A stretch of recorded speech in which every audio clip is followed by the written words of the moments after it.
ọjọ́ tí wọ́n mọ̀ lù lọ àgbàrá tí wọ́n mọ̀ lù lọ ọlọ́run ojú ọdẹ wọn bíbá yóò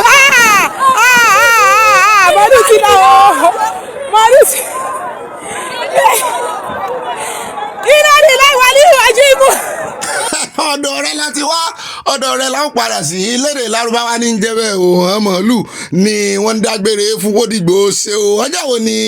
Sango-Olú kò sọ ọkọ̀ ya pa àwọn kan ní Ogun State Ìbàdàn lélẹ́yìí wọ́n ní Ògùn pa mo ní sógun parí kanáà lèmi ń wò yàn kan lódò mo ní kì í sódò wọn bá ní kí wọn wọ wọn lọnú àṣejì rẹ mo ní mo mú àṣejì rẹ dàm tó bá débẹ̀ wọn lọnù ṣùgbọ́n màálù mọ bá ṣe ń wẹ̀ o àwọn tí ń dà wọn kiri náà ni omi ò bá ti kó ṣùgbọ́n ìkan lára àwọn tí wọ́n kọ́mẹ̀ǹtì lábẹ́ fídíò ẹni tó ju fídíò yìí ó ní ọ̀rẹ́ ẹ̀ nǹkan lónìí nígbà tó dé ó ló lọ Ọ̀yọ́ àbí nǹkan kan nígbà tó máa fi padà dé ó náà màálù rẹ̀ ni wọ́n wá ní wọ́n mọ̀ ṣèyọnu wọ́n ní wọ́n wẹ̀ padà wálé pé wọ́n swimming pool lọ ni asán Yorùbá náà ń da màálù tí mo fẹ́ fàyọnu wo wọn yìí da kiri o ṣùgbọ́n ọ̀pọ̀lọpọ̀ màálù tẹ rí ilẹ̀ Yorùbá òye ti yé mi Yorùbá ló ní wọ́n kàn kó wọn sí ń ké àwọn Fúlàní ní ìtumọ̀ rẹ̀ náà ni wípé kòkòrò tí ń jẹ̀fọ́ ara ẹ̀fọ́ ló wà tí nǹkan kan bá sì ṣẹlẹ̀ tán bá fi màálù jẹ oko ẹ̀rí wọn ní sọ nǹkan kan wọ́n mọ̀ fi àwọn Fúlàní bojú ni wọ́n wá dàbí eégún tó wà lábẹ́ ẹ̀kú gangan ni ọtí tó wà nùgò tí ń jẹ́ gin gbogbo ìgbà tẹ́ bá ti rán Fúlàní tán da màálù jẹ oko Fúlàní nìkan kọ́ ló wà ń di ọ̀rọ̀ yìí o àwọn Yorùbá àwọn gangan náà sodo sídìí ìṣòro wa Yorùbá ní í ṣe Yorùbá o. ẹ jẹ́ àpò mẹ́jẹ adélẹ̀ Ìgbò lórí ọ̀rọ̀ màálù náà ni wọ́n fi màálù jẹ oko ìyá kan ní ké bọ́ọ̀lọ̀ ní sunkún bọ́ọ̀lọ̀ mú ní ẹ̀ sì lé ẹ kúrò ń bẹ̀.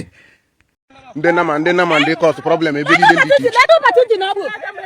look at otu ndị Naman dey cause problem in our town in our village and ndị here otu nwaanyị ndị eji bakwa our people otu nwaanyị ndị eji bakwa our people hụrụ ya nọ na nwaanyị sila na-erisichala ala na merisichala ha anya unu lewe anụ kemsi bụ onye ọbụla ahụ ere ya ndị ahịa MT dị ekwu mbụ maka na ose echiela unu hụ m dị ekwu o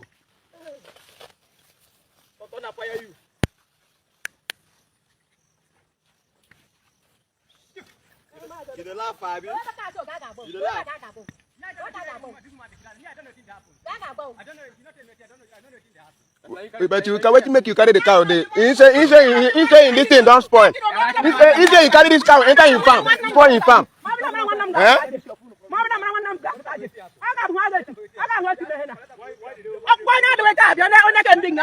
ilẹ̀ Ìgbò ní níbi tẹ́lẹ̀ ti ṣẹlẹ̀ bọ́n ṣe ń ṣe káàkiri nìyẹn ó dàbí wípé wọ́n mọ̀ọ́mọ̀ dà wọ́n síta wọ́n ní time tí wọ́n fẹ́ mú àjẹ̀ndà àwọn ṣẹ wọ́n sì ń jẹ́ kó yé wa pẹ̀lú gbogbo bó ṣe ń rìn kiri tán fa wàhálà tán fa trouble wọ́n ń jẹ́ kó yé wa wípé àwọn fẹ́ ṣe ìfẹ́ dánfódìò ṣùgbọ́n ìfẹ́ wọn ò ní ṣe àwọn alálẹ̀ tí ń jà ńlẹ̀ Yorùbá o bómi ṣe ń wọ́ wọn lọ náà ni àrà ń san pa wọn ṣùgbọ́n ó wá kọjá màálù nìkan a fẹ́ kí àwọn alálẹ̀ mọ́ mú àwọn tó ní màálù náà ìṣe Yorùbá ló wà lẹ́yìn wọn kálálẹ̀ mú ẹja kó ń bẹ ẹja dọ́dọ̀ ṣòwò rẹ̀ o arákùnrin kan tó ké gbàjarè lọ́jọ́ sí tó ní wọ́n náà àlùbami wọ́n fẹ́ náà pa tó lòun ní nance president àṣekáwọ́ àwọn DSS ló wà látijọ́ yìí lọ́rọ̀ kan aṣáàdùpẹ́ wọn náà ti túlẹ̀ o nígbà tí àwọn ẹbí ẹ̀ ké gbàjarè wípé wọ́n fún lóúnjẹ gidi jẹ pé kò olùkọ aṣọ́kọ̀d mo ní odidi àgbàlagbà wọ́n ti nà án àlùbami wọ́n tún mú sáhàmọ́ òun ló sọ pé Ṣèyí ọmọ Tinubu ló náà ń gbà náà ká tó wá gbọ́ wípé nance president faction mi ọ̀nà dá sẹ̀ríà fún wọ́n sì sọ pé wọ́n kọ lẹ́tà sí DSS pé àwọn làwọn wà ń díẹ̀ torí pé ó ń pera rẹ̀ ní tí ò jẹ́ nínú ẹgbẹ́ àwọn student ẹ jẹ́ àpòǹbẹ́ ẹ jẹ́ adé Oǹdó ilé tá a ròyìn fún yín lọ́jọ́ sí pé wọ́n wó tán kọ́ sí memorial park tán kọ́ síwájú ààfin Ọlọ́wọ̀ of Ọ̀wọ̀ tí wọ́n sọ pé tàbú ni pé kọ́mọ́ kọ́ kíní sí ojúde àwọn ìyàwó bàbá wa gómìnà àná yẹn Akérédolú àwọn náà ti wá jáde mọ̀mọ́ kàn ń sunkún wọ́n kàn ń wa omi ẹkún mu ni ó dà ẹ mọ́ sunkún torí wọ́n ní asunkún rojọ́ yìí ní tú wọ́n ní ayédà tí wàá fẹ́ mọ̀ọ́mọ̀ bá lẹ́gẹ́sì ọkọ àwọn jẹ́ ni gbogbo ń tọ́kọ àwọn ti ṣe bó ṣe beautiful tó wọ́n náà fẹ́ parẹ́ ni pé kò yẹ kí wọ́n wó ilé yẹn memorial ló jẹ́ fún gbogbo ọ̀wọ̀ àti fún gbogbo ọmọ Yorùbá wípé àwọn tán pa nínú ṣọ́ọ̀ṣì lọ́jọ́sí ibẹ̀ gangan ló mú ìrántí wọn wá. Will not succeed. They will not push you. They will not push you. I can't live son. I say it all the time.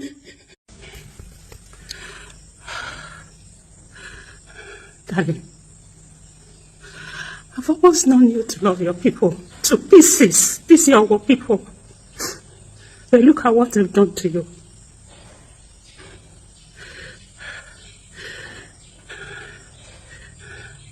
They didn't blink an eye in wishing you, wishing your memory, rubbishing your legacy. As they claim, spearheaded by Oloro, whom you single-handedly, this is a known fact, it's no longer a secret, you single-handedly installed that baby Oba.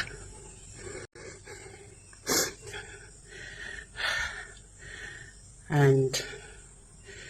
Lucky the Nebula ordered for demolition of a monument in remembrance of those victims. The entire nation was shocked. And the least you could do was to erect that monument. Nobody, no one was buried in that place. It was symbolic. All these people, they travel abroad. They see what happens in other climes. Why do we do things differently? To score political point? Ó náà lẹ ti gbọ́ lẹ́nu ìyá wa yìí o, ọ̀pọ̀lọpọ̀ àwọn èèyàn ló tún bú ìyá ìṣá wọn lásùnkún rojọ́ ilé ní túmọ̀ ní àwọn èèyàn burú wọn ṣòro tẹ́ lọ́rùn o. Bẹ́ẹ̀ bá tiẹ̀ wá wo nǹkan kan tí ìyá ìṣá àbí tẹ́ lẹ́ẹ̀mọ́ rí ẹ wo tọkọ rẹ̀ tó kú Akérédolú ó lọ́ọ̀fù ran Yorùbá ìkànnà àwọn gómìnà gbòógì ni a sì sọ̀rọ̀ ẹ̀ lọ́jọ́ wò. Ẹ ń bá jorí ahun tó bá rántí ìṣẹ̀lẹ̀ tó ṣẹlẹ̀ lọ́jọ́ sí yóò sunkún. Kì í sí ìṣẹ̀bẹ̀ ni wọ́n ní wọ́n sin àwọn ará bíi sí kì í ṣẹ̀bẹ̀ náà sin wọ́n sí ìlú òyìnbó ń bí mo kọjá ń bì kan mo kàn rí tán gbé flower sí junction wọ́n gbé candle oní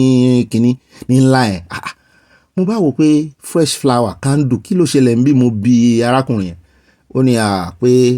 ọmọ kan ló ń gun bicycle ń bí ń gbà ẹ̀ pé mọ́tò pa àti gbá yẹn làwọn òbí ẹ̀ lára agi tó wà ńbẹ̀ náà máa ń so flower mọ́ àti candle èyí wá dé ẹ ní taboo ní kíni ó yẹ kán fura sí yín o ṣùgbọ́n mo láìkí bí yáa ṣe sọ̀rọ̀ ẹ̀ bá àbújù bẹ́ẹ̀ lọ torí ọkọ rẹ̀ mo fọ̀wọ̀ wọ́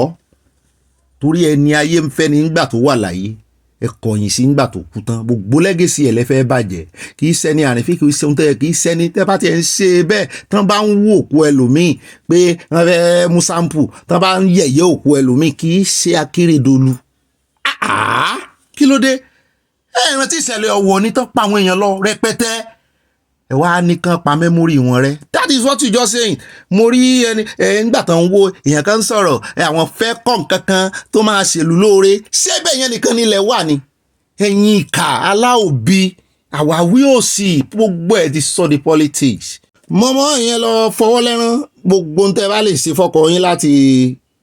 láti mọ̀ jẹ́ kí legacy ẹ̀ parun ẹ̀yin àtàwọn ọmọ yẹn lọ sí o ẹ mọ̀ gbọ́kànlé àwọn oní politician yìí o wọ́n jà ń kulẹ̀ o ẹ̀yin náà ti wà nù sùn yẹn rí o. Ní báyìí ẹjẹ́ transfer sọ́dọ̀ Wike ìkànnà àwọn politician yìí náà ni ẹjẹ́ àdọ́dọ̀ rẹ̀ náà. Ẹ kọ́kọ́ bá ń fojú ayọ̀ wo àkọlé yẹn Wike cafe náà kọ síbẹ̀ ibi tó ti mú cafe wọ́n tún gbé bọ̀ rí ICC rẹ̀ International Conference Center tí wọ́n sọ wípé Wike ná 30-something billion sí tá à ń sọ lọ́jọ́ sí ṣùgbọ́n n tó wá famokomoro ní ìsìn akànní ká fi picture hàn yín ni ẹ wò tó sọ orúkọ rẹ̀ ní orúkọ ààrẹ Tinubu bẹ́ẹ̀ náà ni wọ́n ní àwọn department wà nú ẹ̀ tó forúkọ Senate President deputy senate president ó ṣàfi gbogbo wọn sí ṣùgbọ́n ilé ìkọ́ la fẹ́ sọ̀rọ̀ lé lórí ọ̀rọ̀ tí ọmọ rẹ̀ kan tán sọ wípé ó náwó nára ó gbalẹ̀ lọ bí ilẹ̀ bí ẹni ní rẹ̀rẹ̀rẹ̀ acres of 2000 acres kan náà pé òun l'Àbújá wọn ló wọ́ ti billions of billions wọ́n ní ó fi jíǹkì ọmọ rẹ̀ tí wọ́n tẹ̀lé tí wọ́n sojú ròrò ṣùgbọ́n tí wá jáde ó ní kò rí bẹ́ẹ̀ ó ní wọ́n parọ́ máa wọn ni mo ní tẹ́lẹ̀ ńkọ́ kí lẹ́ sọ ń tẹ̀sán náà nù ṣùgbọ́n ilé ìta fẹ́ mú wá fún yín gangan níbi tó ti sọ̀rọ̀ taba Peter Obi ẹ mọ́ sí gbàgbé à ń bọ̀ nú àkójọpọ̀ ròyìn níbi tá a ti gbọ́ pé Peter Obi wọ́n ti dá ẹgbẹ́ òṣèlú lẹ̀ fún tó ń pè ní Obedience People's Party OPP ó pọ̀ gan OPP ó pọ̀ pa so à ń bọ̀ ń bẹ́ẹ̀ nínú àkójọpọ̀ ròyìn sùn ẹjẹ́ agbọ́rọ̀ lẹ́nu Wike níbi tí ń tanú ba Peter Obi ó ń jọ bí ẹni pé ó ti ń dùn Wike bí Peter Obi ṣe ń progress tí ò sì dá lóhùn Peter Obi ò dá lóhùn láti jọ ẹ̀. Oh, why do you spend this money to do this? There are people who will just because of talking sick. I will tell you something. When PDP had no problem, we went to Anambra State for gubernatorial campaign. And when we finished that campaign, we went to somebody's house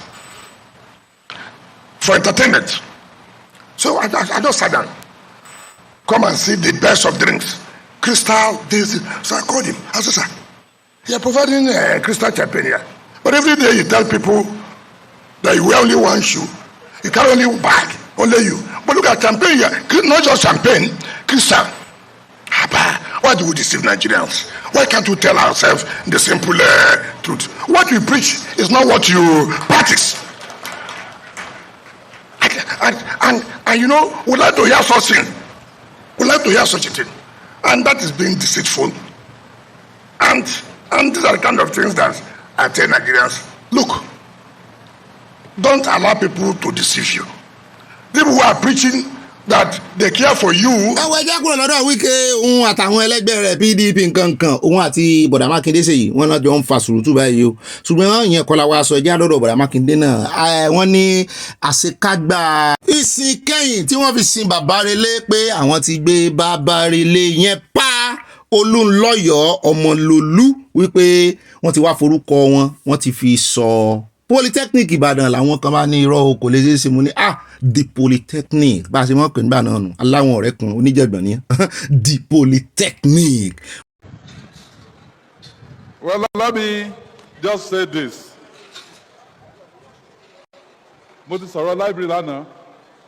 but today we're also doing Baba another honor. As the first rector of Polytechnic Ibadan, that institution will now be named Oloro Polytechnic Ibadan. Wọ́n ti yí orúkọ rẹ̀ padà wọ́n nítorí bàbá ló kọ́kọ́ sí rẹ́tọ̀ wọn níbẹ̀ mo ní di Polytechnic gan ó yẹ kó ti di university ṣùgbọ́n wọ́n náà fẹ́ preserve legacy mo ló dáa bẹ́ẹ̀ mo ní gbogbo school náà kọ́ ni ó jẹ́ university wọ́n sá ni wọ́n ti sọ lórúkọ bàbá báyìí wọ́n ní ẹ mọ̀ pé ní di Polytechnic mọ́ wọn ló ti yí orúkọ padà gẹ́gẹ́ bí the University of Ife ńgbà náà tán yí padà sí Ọbáfẹ́mi Awólọ́wọ̀ wọ́n ní ẹ mọ̀ pé ní Polytechnic of Ọmọlólú Olúnlọ́yọ̀ ẹ jẹ́ àpò ń bẹ́ẹ̀ ẹ jẹ́ a lọ sọ́dọ̀ very dark man ó jẹ́ àbọ̀ fún wa lórí arákùnrin kan tá a mú wá fún yín lọ́sẹ̀ kan sẹ́yìn ọ̀sẹ̀ kan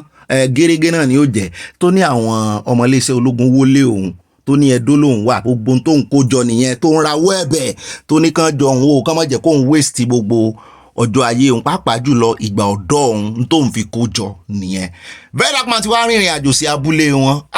nǹkan yẹn ò kì í ṣe léyìn nìkan náà wọ́n wó ilé àwọn èèyàn lọ o bẹ́ẹ̀ náà la rí àkọlé lára ògiri tí àwọn military tán kọ sí wípé kí wọ́n vacate ibẹ̀ àwọn ń bọ̀ wá wo wọ́n sọ iye ọjọ́ tán fún wọn làwọn èèyàn wá ń wò pé kí ló lè ṣẹlẹ̀ wọ́n sì ní báràkì wọ́n súnmọ́ bẹ̀ wọ́n wá ń wò pé ṣé military ló gbàgbó bẹ́ẹ̀ ni àbí wọ́n kó fìrí nǹkan kan bẹ̀ àbí wọ́n ń gbóòórùn bẹ̀ pé àwọn ajínigbé wọ́n sì ní níbẹ̀ yẹn wọ́n ló wà peaceful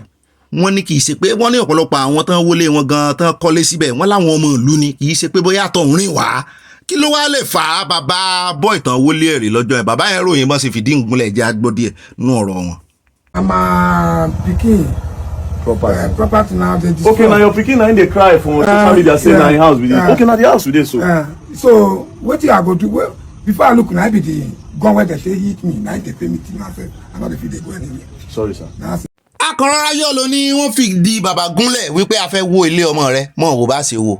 Mo ní kí ló dé? Ṣé èèyàn kan ló wà ń di ẹ̀? Ṣé èèyàn kan ló ti gboyè tó wá láti ìlú yẹn tó fẹ́ dá sẹ̀ríà fún wọn ni? Àbí kí ló ń ṣẹlẹ̀ gangan? Ṣùgbọ́n Very Dark Man tí ó ti wọ́n tẹ̀sẹ̀ bọ́ ṣòkòtò kan náà. Àdúrà ni ẹ mọ̀ bá gbà fún Very Dark Man o. Kì í ṣe lé bọ̀bọ́ ẹnìkan náà wo afẹ́ mọ̀ dí ọ̀rọ̀. Wọ́n ti challenge àwọn military báyìí. Wọ́n ní káwọn ọ̀gá wọn kán tètè bí wọn kí ló dé gangan nílùú yẹn. Mo wòlú náà báyìí mo rí pé wọ́n gbé ọ̀kadà wọlé ní. Mo rí wípé kì í ṣe pé wọ́n da títí ibẹ̀ nǹkan amúlùdùn gan ò tí ì sí ńbẹ̀ lọ tààràtààrà. Kò jìnnà sí jù kò jìnnà sóko wọ́n àwọn gbóhùn ọ̀bọ gan tán bá dẹ̀tí ilẹ̀. Ṣùgbọ́n lọ́rọ̀ kan àdúrà lábẹ́kẹ́ wọn bá gbà fún Very Dark Man torí lẹ́yìn ìgbà tó ṣe fídíò yìí àti kó tó ṣe náà ló ti kẹ́gbàjarè síta wípé òun gbọ́ pé wọ́n ṣàn wá ògbó ọ̀nà. Àwọn ọlọ́pàá ni o, àwọn kan ni o, ní gbogbo ọ̀nà náà ń wá láti fi mú òun ṣùgbọ́n òun tún ṣe kí ni òun ti sáìn sí wọn lọ́rùn ẹni tó máa kú pàdé ẹni máa pa ni. Ó sì sọ ó ní lóòótọ́ wọ́n lágbára jù òun lọ o ṣùgbọ́n òun lágídí jù wọn lọ. Ó sì sọ ó ní alágídí lọ̀gá alágbára. Tálágbára ò bá ti fẹ́ dáràn ọ̀ràn náà sì rèé publicly náà fẹ́ dá torí Very Dark Man kúrò nínú ẹni tí wọ́n lè kàn pa. Táyé ò ní sọ̀rọ̀ tán ní ìwádìí ẹ̀ àwọn gun ò ní fẹ́ tẹ̀ ṣùgbọ́n kò náà jọ kó ra mọ́ wẹ̀yìn wo nítorí àwọn ará bíi ọmọ ológo ọmọ waste ọmọ ológo dànù ni o tó bá yá bá pariwo títí apájù bẹ́ẹ̀ lọ lórí tí Mohbad o kó jọ wà fẹ́ pariwo lórí rẹ̀ àfẹ́ mọ́ wá justice fún bí ò bá sí ń bẹ̀ wò. The best bet téèyàn fi lè wá justice ni pé kó bọ́n wà nú àwọn tí ń wá justice fún túmọ̀ ẹ̀ náà ni pé kó wà láyé kó wà láàyè kó mọ̀ wò bọ́n ṣe ń wá justice fún àwọn tó wà nínú sàárè wọn ìsábà rí justice fún wọn. Ṣùgbọ́n wọ́n rí justice fún ẹni tí Tìmílẹ́yìn Àjàyí pa tó pera rẹ̀ ní kíní lọ́jọ́ sí ẹrántí rẹ̀ ìkejì Abdulrahman ní Ìlọrin ṣùgbọ́n kì í ṣe Ìlọrin lélẹ́yìí ti ṣẹlẹ̀ Kristẹni ló pera rẹ̀ ó ní gospel singer lòun wọ́n ti dájọ́ kú fún un. Ẹ bá mo kó mo ro rẹ̀ nú àkójọpọ̀ ròyìn ẹ jẹ́ àpò ń bí Very Dark Man Ọlọ́run ó fún ọ sí o gbogbo àwọn tán wọlé wọn lẹ́rí ńkọ̀ kejì. Since he married me he has not killed. Since my husband married me, ask him he's here. Have you before? It's just open. I will open. You enter. No, nothing. Ọmọ ọlọ́mọ kò yá fi ọwọ́ tí ń dùn sábẹ́ aṣọ o ṣùgbọ́n àwọn èèyàn ti ń sọ̀rọ̀ lórí fídíò wọn ní kò dáa bó ṣe tú ọkọ rẹ̀ síta gbangba o wọ́n láti wí pé yóò ní kọ́sítọ́mà tí ó pọ̀ o kọ́sítọ́mà dáadáa ní pé àìmọye ọkùnrin ni yóò dẹnu kọ́ tó bá yá o nítorí wípé ọkọ rẹ̀ tí ò ṣe dáadáa yìí ṣùgbọ́n wọ́n wá ń sọ fọ́kọ rẹ̀ náà wí kó náà kó jára kún kínní àbẹ́wò náà ni just enter open close open bí orin bàbá Fẹlá open close open. Ó ga o lọ́kọláya ń tara fi ń ṣeré tá a fi ń rẹ́rìn tí ń balẹ̀ jẹ́ tí ń dalẹ̀ rú ni o tọ́pọ̀lọpọ̀ obìnrin ó mọ̀ ní sóúnjẹ ni oúnjẹ ni o tó ga ní ìṣe dáadáa fọ́kọ rẹ̀ ẹ múra sí gan ni ẹ kàn pa tó jẹ́ pé ẹ gba táìmù ara yín ẹ gba táìmù ara yín lórí ẹ investment ni ìwọ invest kí ọkọ invest kí ìyàwó invest bó ṣe máa ń rínu gbogbo ohun tí ń ṣẹlẹ̀ ní tí máa ń dalé rú rèé gan pàápàá jùlọ lórí ọ̀rọ̀ ṣe sí mi ṣe sí ọ nítorí ẹ̀ ló ṣe kókó fẹ́ni tó o bá mọ̀ wípé o kápá ó wà ń kàwọ́ rẹ̀ ní gbogbo ọ̀nà mọ́rẹ̀ fẹ́ni tí ń ṣe súkẹ́súkẹ́ wo tí wo ò sì fẹ́ ṣe súkẹ́súkẹ́ ìmọ̀ dá wàhálà alẹ́ o ẹ gbọ́ kí lẹ rí sí ọ̀rọ̀ yìí àti pójú òtí obìnrin ọwọ́ tí ń dùn kò fi sábẹ́ aṣọ. Ṣùgbọ́n àyà ní kó lè mọ gbàdúrà fọ́kọ rẹ̀ mo ní bo ká nílò òyìnbó ni wọ́n níbi tán lọ lọ́dọ̀ àwọn kí náà máa ń pè ẹ̀ náà àwọn tí mọ àwọn kánsẹ́lọ̀ àwọn kan wà tó jẹ́ wípé àwọn náà mọ̀ kọ́ ìyàwó náà mọ̀ kọ́ ọkọ pé báyìí ni wọ́n lè ju fíìmù sí kánjọ wo fíìmù oríṣiríṣi àwọn ìfi ṣeré mi o ẹ̀wọ̀n tí mò ń sọ yóò dà fún ẹja kó ń bẹ. Àyà close chapter ilé yìí ká open chapter mi open close àwọn ò fẹ́ kó ń bí ó ń dùn mọ́ mi. If I don't call you, say one more. Nah, ain't they break it, matter. Nah, you dey. Now people man see me, I dey inside that bar, they call the God Allah. This man they preach, I not talk, but he's preaching against my tradition and culture. I mean, I not agree with that. So they disturb me, so even me myself, I dey sing my African spirituality music. You see the man now. All of us, they will preach. Yellow fever, you dey please show you dey please. Yeah, yes, king.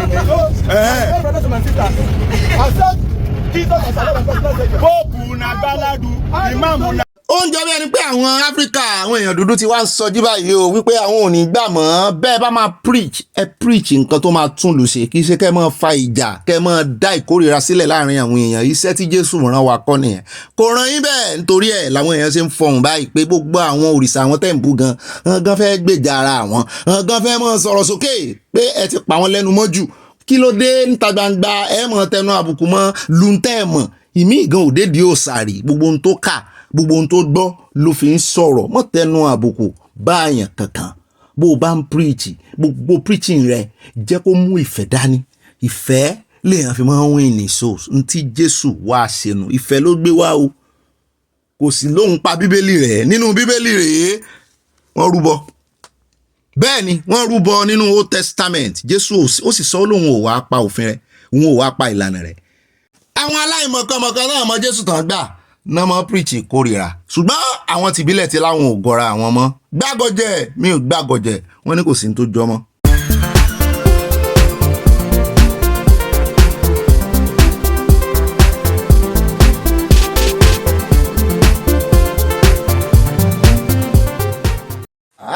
ẹgbẹ́ mi ẹ wá sí ààbò tí ń fẹ́ lẹ́lẹ́ ogun Jésù fẹ́rẹ̀ dènà afẹ́rẹ́ ṣẹ́gun dòdìmú èmi fẹ́rẹ̀ dé bẹ́ẹ̀ ni Jésù wí. èmi ò wá yí báyìí orin inú ìwé ni hymns. ẹgbẹ́ mi ẹ wá sí ààbò tí ń fẹ́ lẹ́lẹ́ ẹ ti mọ̀ tí mo fẹ́ sọ. Yorùbá nation fẹ́rẹ̀ dènà afẹ́rẹ́ ṣẹ́gun jọ̀wọ́ dòdìmú èmi fẹ́rẹ̀ dé Yorùbá nation sọ àdáhùn àwa ọmọ òmìnira pé àwa yóò dìmú ẹ dòdìmú o òdì kan tá a ní náà nù wọ́n jẹ́ kán gba òmìnira lọ́rẹ̀ o àwọn kan fẹ́ gbà wọ́n fẹ́ politics gbà àwọn kan fẹ́ gbà wọ́n fẹ́ fi àwáwí gbà àwọn kan gan wọ́n mọ̀ useless òmìnira lójú rẹ̀ wípé kí ló já mọ́ kílẹ̀ ń wá gan kílẹ̀ ń ṣe gan sọ̀rọ̀ yín gan yé ara yín torí ẹ̀ mo ṣe kọ orin ẹ̀mí ìwọlé ó ra orin mo fi kí wa káàbọ̀ nínú ètò lónìí nínú pàdé ọlọ́mọlé ọlọ́mọ orílẹ̀-èdè gẹ́ ń sáré kí gbogbo àwọn mùsùlùmí òdodo àwọn mùsùlùmí alálàáfíà tó wà láàrin wa kú ọdún akú ìyèdún o ẹ̀mí wọ́n ṣe púpọ̀ ọdún láyé ẹni ọdún wọn náà ń ṣe ẹni ní new year àwọn mùsùlùmí mọ̀ pé new year wá yàtọ̀ síra wa ẹni ní new year àwọn mùsùlùmí wọ́n ní bọ́ sí ń ka kàlẹ́ndà tiwọn lọ́tọ̀ ṣùgbọ́n àwọn mùsùlùmí Yorùbá àjọ ń lo kàlẹ́ndà Yorùbá láwa ń lò ṣùgbọ́n kí gbogbo àwọn mùsùlùmí àárín wa o ibà àròyìn náà rèé o ibà gbọ́n débẹ̀ ibà yànnàná ibà sanáwọlé ibà lọ tààràtà tọ́rọ̀ bá ti di ọ̀rọ̀ òtítọ́ àtòdodo sàn láàrin ajẹ́rímú ni pẹ̀kọ̀rọ̀ èmi náà ni ibà àlẹ́jẹ́lì ibà rìpọ̀tẹ́lì gbogbo ndẹ́ bá gbọ́ lórí ìkànnì nínú ìpàdé ọlọ́mọlé àwọn òtẹ́nu àbùkù báyàn kankan wà ń pàkíyèsí ara wa ni bẹ́ẹ̀ náà ni à ń lo àkó wa láti fi òdodo ká fi gbé ìròyìn kalẹ̀ ká wá fi pàkíyèsí àwọn tí ọ̀rọ̀ bá kàn wípé rè túnbẹ̀ sí wọ́n ń bọ̀ wí níbí àwọn òtàbùkù yẹn kankan àdájọ́ èèyàn kankan ṣùgbọ́n a máa fi ròyìn pàkíyèsí ara wa ṣe mìíràn ní bá kọ̀nfàmù ẹ̀kọ́ tó sẹ́ǹdì ẹ̀ tó bá ti wá fi mistake tàbí àìmọ̀ tó rí fi sẹ́ǹdì ẹ̀ jọ tó bá ti kọ̀nfàmù ẹ̀ tuntun kọ̀nfàmù òun la tún pè ní reconfirmation tó bá ti wá kọ̀nfàmù ẹ̀ délẹ̀ wá lọ pa ilé ètò ibi tó ti ṣàṣìṣe rẹ̀ ibi tó ti ṣàṣìṣe náà ní kó padà sí kó wá lọ fi update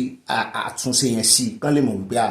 èèyàn mọ̀ rìn kò rí mọ́ mi ẹlẹ́ran ara gbogbo wa kò sẹ́ńtì ìsàṣìṣe àìsàn ọlọ́run èmi náà ni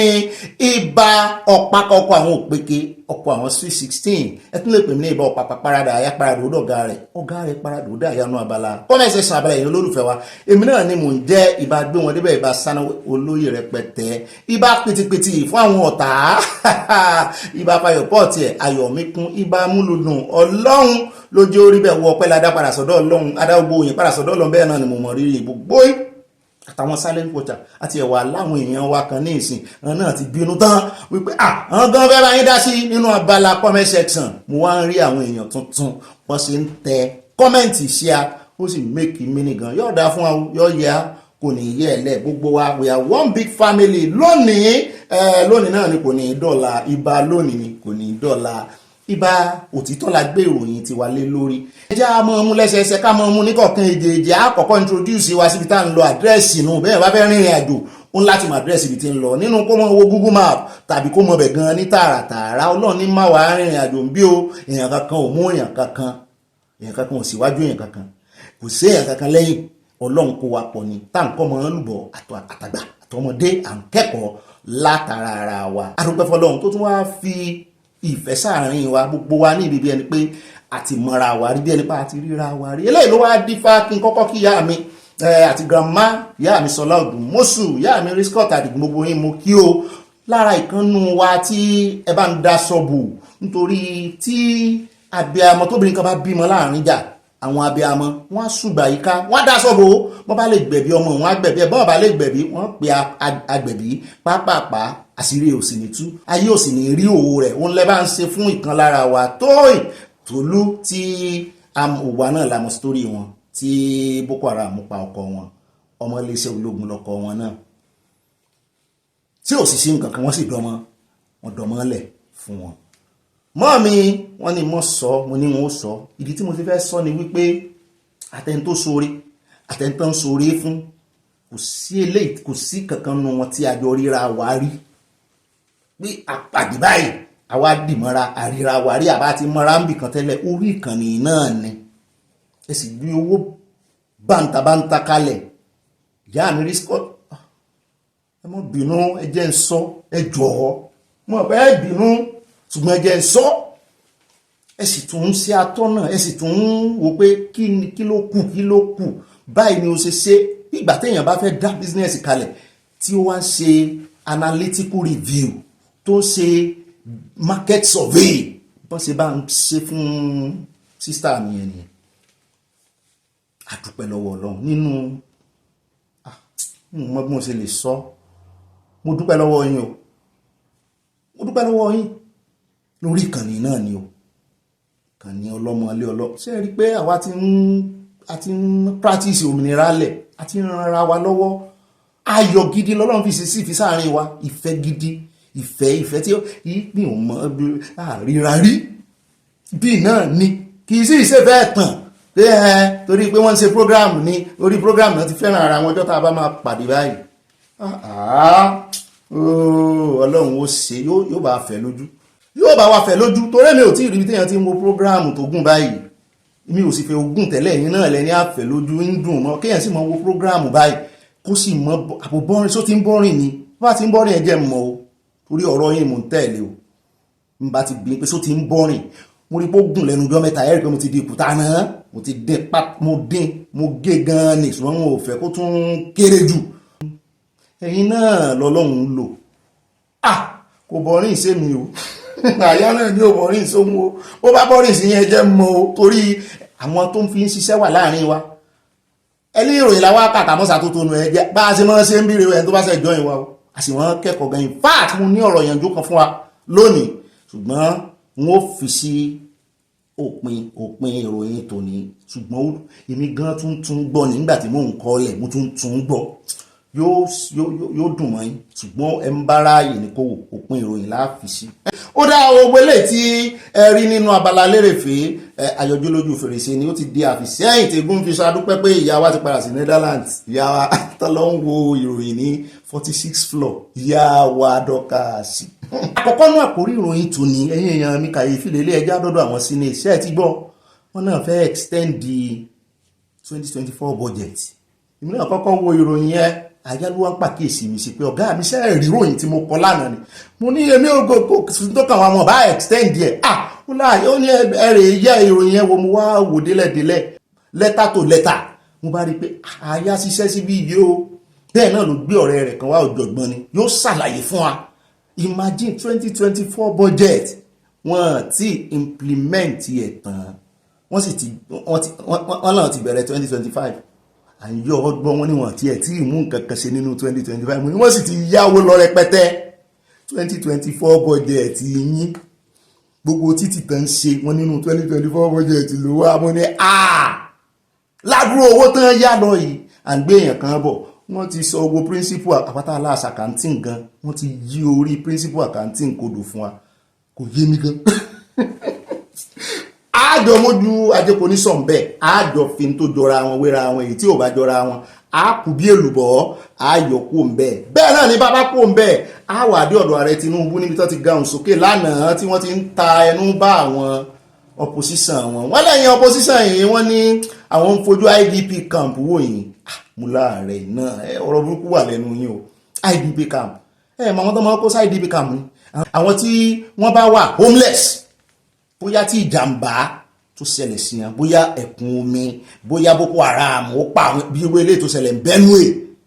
tí wọ́n jólé wọn kò wá síbi tó fẹ́ padà sí wọ́n wá dá ID camp lẹ́bí ìgbà tán bá ta tẹ́ǹtì lọ rẹ̀gẹ̀dẹ̀ tàbí kán lónú skul kan tàbí kán lóbi táyè bá wà kán wá kó wọn síbẹ̀ kán wá mọ̀ fún wọn lóúnjẹ kán mọ̀ torí wọ́n ti gbogbo ibi tán ti ń rówó tán ti mọ́wọ́ lọ sẹ́nu wọ́n ti dí gbogbo rẹ̀ wọ́n ti bá bẹ̀bẹ̀ wọ́n ní bí ojú táwọn fi ń wo àwọn opposition wọn nù láwọn kan bá ganu sí máìkì wípé ààrẹ Tinubu ń ṣe ra wọn ni o tán bá ń fojú yẹn wo àwọn opposition yìí o tán bá ń fojú yẹn wò wọ́n o pé ṣe bí ojú tí Jonathan fi wo àwọn náà 2013 tó ní kò sí tí ó ṣẹlẹ̀ wọ́n sì gbàjọba lọ́wọ́ Jonathan wọ́n lè kúrò lórí ìjọba òun ló mú Buhari débẹ̀ táàrẹ Tinubu fi sọ pé ọpẹ́lọpẹ́ àwọn lára Buhari olùlẹ̀ lẹ́lẹ́kìíní olùlẹ̀ lẹ́ẹ̀kejì ẹlẹ́ẹ̀kẹta wọ́n wá ń pàkíyèsí ààrẹ Tinubu sí pé sẹ́yìn náà ní lulẹ̀ báyìí ẹ̀yin sì ní ẹgbẹ́ mandate lulẹ̀ ẹ̀yin lẹ́lẹ́gbẹ́ dìde sẹ́yìn tẹ́ ẹgbẹ́ mandate lulẹ̀ dìde sẹ́yìn náà ní padà lulẹ̀ àmọ́ bẹ́ẹ̀ gbogbo àwọn tó sọ̀rọ̀ tó gahun sí máìkì àmú wọn bọ̀ bẹ́ẹ̀ náà látún ti wá ń gbọ́ ìròyìn míì látọ̀dọ̀ INEC o sẹ́wọ̀n pé ròyìn tá a gbọ́ tẹ́lẹ̀ nípa àwọn tó fẹ́ dá ẹgbẹ́ tuntun lẹ̀ àwọn El-Rufai àǹkó kákó wọn pọ̀ báwọn àǹkó náà wọ̀ mọ́mọ́ fi sọ pé àǹkó eré mo ṣe òyìnbó ní àǹkó ṣùgbọ́n ní Yorùbá àǹkó náà ni a wà kún wọn pọ̀ INEC ti wá ní àwọn ti rí lẹ́tà àwọn báyìí o gbogbo àtúnṣe tó yẹ kán ṣe lórí mistake tán ṣe wọ́n ti ṣe wọ́n ní 110 ní gbogbo àwọn group tán kóra wọn jọpọ̀ tán náà fẹ́ di ẹgbẹ́ òṣèlú mu ni 110 bẹ́ẹ̀ náà ni wọ́n ní Peter Obi náà dẹ́gbẹ́ lẹ̀ mu ni ṣé kò join àwọn opposition mọ́ ni wọ́n ní OPP wọ́n ní ó ṣe ìṣẹ́nú orin Mohbad ló ti rè yọ OPP ó pọ̀ pa ta ló sọ pé kò pọ̀ kẹ́ eléyìí pọ̀ lóòótọ́ OPP ó pọ̀ pa mo ní bóyá wọ́n sì dá ẹgbẹ́ OPG náà lẹ̀ OPP ó pọ̀ gan-an Mohbad OPP Obi People's and gbé ṣé a máa INEC bọ̀ òun ló ganu sọ̀rọ̀ ó sà ti fọkàn àwọn tó fẹ́ dá ẹgbẹ́ lẹ̀ báyìí àtàwọn tó fẹ́ kòlábò tán fẹ́ yọ ààrẹ Tinubu ó ti fọkàn wọn balẹ̀ pé mọ́ wọ̀rí à ń ṣe processing yìí lọ́wọ́ wọ́n á mú kúlẹ̀kúlẹ̀ wà fún inú àkójọpọ̀ ọ̀rọ̀ lónìí bàbá kò bẹ́ẹ̀ á dé ọ̀dọ̀ ọ̀jọ̀gbọ́n kan tó tẹnu àwọn dọ́gbọ́n stylishly ni ló dọ́gbọ́n tẹnu àbùkù lu iléeṣẹ́ ológun Nàìjíríà wípé n tó ń jẹ́ ọta àbọ̀n gan ọta àbọ̀n lásán pé lè ṣe pé bẹ́ẹ̀ bá ti mọ̀ technology pé ó ti tá àpò tẹ́yìn náà mọ̀ sí technology báyìí tẹ́ mọ̀ fi jà torí bẹ́ẹ̀ bá lọ ra technology ń ta wọ́n máa decode ẹ̀ technology tí àwọn ọ̀tá yín àwọn Boko Haram àwọn bandits sì ń lò yìí àwọn tó ń ṣagbátẹrù wọn àwọn orílẹ̀-èdè tàn bá nídìí pé àwọn gan-an wà ń de àwọn náà ń ṣe àwọn kìíní torí ẹ̀ lọ́wọ́ wọn fi ń ràn ẹ wá dúró àwọn ọmọ ṣe ológun tán pa lánàá mo rí píkṣọ̀ kan náà lónìí báyìí níbi tán kó àwọn tí wọ́n ṣiṣẹ́ sí àwọn 17 tán pa yẹn ó yàtọ̀ sáwọn tó ṣiṣẹ́ o tẹ́ ẹ bá rí kílíníìkì tán kó wọn lọ ilé alágbo gan ó sàn jù bẹ́ẹ̀ lọ láwọn tó fẹ́ dóòlà ẹ̀mí wọn wọ́n ní tẹ́ ẹ̀ bá tètè bẹ̀rẹ̀ sí ní ṣe amúnísàn wọ́n lẹ́ẹ̀ lọ ibì kankan o wọ́n ní kí Nàìjíríà ológun Nàìjíríà mọ́ lè ṣe amúniládúró owó tí El-Rufai tó sọ pé wọ́n ń yọ nínú federation account fún wọn wọ́n lè ṣe ọ̀tá bá àwọn bàbá ńlá wa gan ṣe ẹ̀tù ní tó bá sì ti pa ẹran ọ̀gbẹ́ yọ pààyàn ìbọn sakabula mọ́ pààyàn ó rí àbọ̀ bẹ́ẹ̀ yóò ganu sí máìkì torí ọ̀jọ̀gbọ́n ni wọ́n nínú ètò ààbò ìlú àwọn náà lẹ́nu wọn gbà á ga ẹnu wọn sí máìkì wọ́n fẹ̀nà ara wọn sọ bàbá kò ń bẹ àdọ̀dọ̀ ààrẹ Tinubu padà níbi tá a ti gbọ́ wípé wọ́n ní gbogbo bíìlì tán kó síwájú wọn pé kí wọ́n tọwọ́ bọ̀ wọ́n ní àwọn ò ní tọwọ́ bọ̀ ti NDLEA yìí o wọ́n ti tọwọ́ bọ̀ gbogbo àwọn ọ̀rọ̀ táàkì o táàkì àwa gbọ̀rẹ̀gẹ̀jigẹ̀ ẹ mọ̀ retí ààrẹ Tinubu nínú àkáǹtì yìí wọ́n gba táàkì lọ́wọ́ yín ẹ mọ̀ nǹkan kan ẹ já wá lọ nínú bíìlì kan tọwọ́bọ̀ ti NDLEA wọ́n ní NDLEA lára bíìlì kan gbé síwájú wọn ni wípé káàrẹ accent ẹ̀ ń jọ bẹ́ẹ̀ ni pé wọ́n ti ṣe kò kárí àlùwàlà ńlé ìgbìmọ̀ asòfin ó kàn kó káàrẹ sọ di òfin wọ́n ní wọ́n bá gbé déwájú wọn làárẹ̀ bá kà làárẹ̀ bá ní àwọn ò ní bọ́wọ́ lu bíìlì NDLEA ń ṣiṣẹ́ takuntakun ẹ buwọ́ lu wọn ní rárá ní táwọn ń wò ń bẹ ẹ sì mọ̀ pé àkántáǹtì náà làárẹ̀ wọ́n ní ó wà nínú bẹ̀ tán kọ́ síbì kan àti clause wípé àwọn proceed táwọn bá ń gbà lọ́wọ́ àwọn criminal táwọn bá mú bóyá gbógun olóró ni àbí nǹkan kan pé àwọn fẹ́ mọ́ mú díẹ̀ ló ń bẹ̀ làárẹ̀ bá yarí wípé irọ́ ìjọba ló lẹ́tọ̀ọ́ sí gbogbo owó inú àkáǹtì kan tó ń pè ní forfeiture and confiscated kìíní kan mo ní àwa náà gbọ́ rí accounting ó ń rọ̀ nínú ẹ̀jẹ̀ wa tó rò ńlá náà sí ṣùgbọ́n àṣẹ̀yìnwá àṣẹ̀yìnbọ̀ ààrẹ òbuwọ́lu ààfin lẹ́kùnrẹ́rẹ́ rẹ̀ nínú ìròyìn lónìí bàbá pọ̀ mẹ́ àdélé ẹjọ́ o níbi tá a ti gbọ́ ìròyìn ajá àbálẹ̀ lélẹ́yìí o níbi tá a ti gbọ́ wípé Tìmílẹ́yìn tó pera rẹ̀ ní gospel singer lọ́jọ́sí tó pa girlfriend rẹ̀ wọ́n ti dájọ́ kú fún ààfin kúlẹ̀kúlẹ̀ rẹ̀ nínú àkójọpọ̀ ròyìn lónìí bàbá pọ̀ mẹ́tàn á dé ọ̀dọ̀ ọ̀gá sójà kan wọ́n ti rìtáyà lóòótọ́ ọmọ Yorùbá ni wọ́n tú àṣírí Ọbásanjọ́ pàápàá jùlọ lórí ogun bẹ̀rẹ̀ ogun abẹ́nú tán jà lọ́jọ́ sí tí Ọbásanjọ́ kọ ìwé kan wọ́n tiẹ̀ ti kọ̀wé tó pọ̀ wọ́n kọ̀wé wípé àwọn ṣe gudugudu méje yàyà mẹ́fà wọ́n yinra wọn bẹ́ẹ̀ wọ́n ṣe bí aláǹgbá tó bẹ́ látorí ìrókò tó gbórí ẹ̀ sókè báyìí tó ní bẹ́ẹ̀ yàtọ̀ kan òyìn òun ó yin ara òun kò ń bẹ́ẹ̀lẹ̀ òun sì yè bọ́ wọ́n sọ oríṣiríṣi ọ̀rọ̀ pé ojú àwọn ológun yẹn ṣe bàbá ìwà tú àṣírí pátápátá ó lọ́básanjọ́ òun kò sí ń bẹ́ẹ̀ ó ní kò lẹ́sìpírẹ́ǹsì ogun yẹn ó ní n tó mú kí ọ̀pọ̀lọpọ̀ wọn wà ń pò gíga ipò ńlá ni pé wọ́n mọ̀rọ̀ sọ pé àwọn táwọn wà ní ojú ogun gangan lélẹ́yìn wọ́n sọ débi wípé lọ́jọ́ kan nígbà táwọn ń da ogun yẹn lọ àwọn jáde pọ́tá ó ní ọmọ ogun kan lábẹ́ àwọn ọmọ yẹn gúdù gan pé àwọn sì ń gbé bóòtù làwọn fi ń jà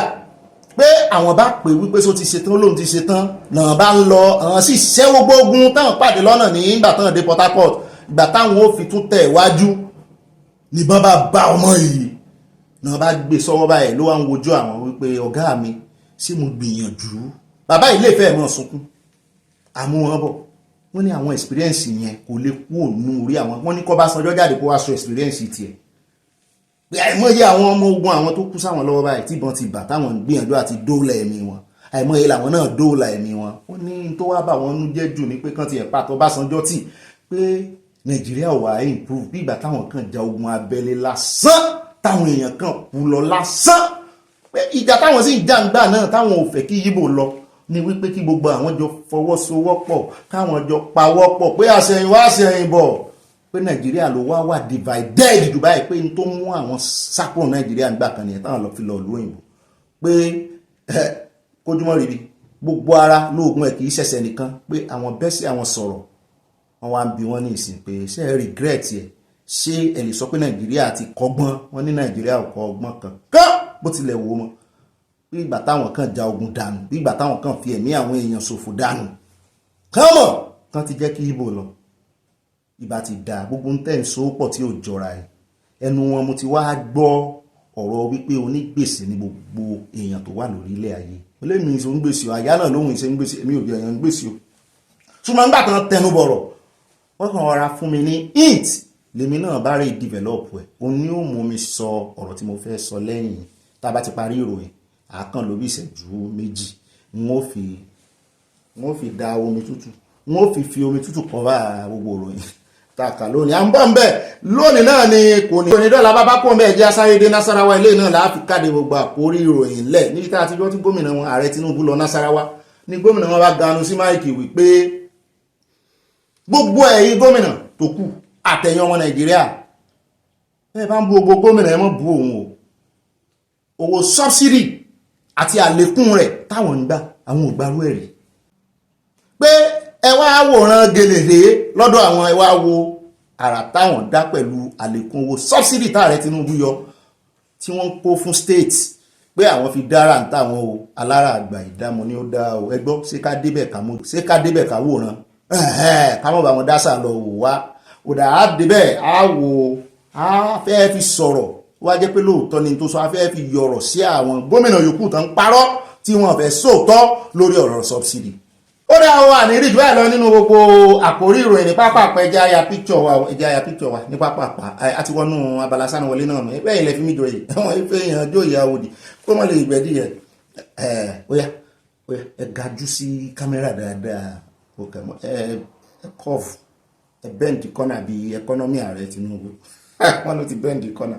ẹ ti curve dáadáa bá mu ti rí gbogbo yín o 360 angle la fẹ́ yà o ẹ ṣe pọ̀ ẹ mọ̀ sí musin àwọn ará musin wọ́n fẹ́ jọ ara musin wà lánàá ẹ jẹ́ àfi musin lẹ̀ wọ́n ń para wọn musin wọ́n ní gbogbo ẹ̀ dákẹ́ rọ́rọ́rọ́ ni àwọn òṣìṣẹ́ inú ìbànújẹ́ ẹ jẹ́ á lọ bí èrò ti pọ̀ tí ayọ̀ wọn ti kún dáadáa ẹ ṣe cheese pàkà mo ti yà yín bọ́tò yóò dáa fún yóò yẹ kò ní yẹ ẹlẹ́ yóò yẹ èmi náà o á jèrè á fèrè ìjẹ́kọ̀ o nínú abala sánáwọlé ètò ní alákọ̀ọ́kọ́ ń bẹ̀ kí ló dé tó owó epo tún lọ òkè tó ń lọ ọlẹ́ o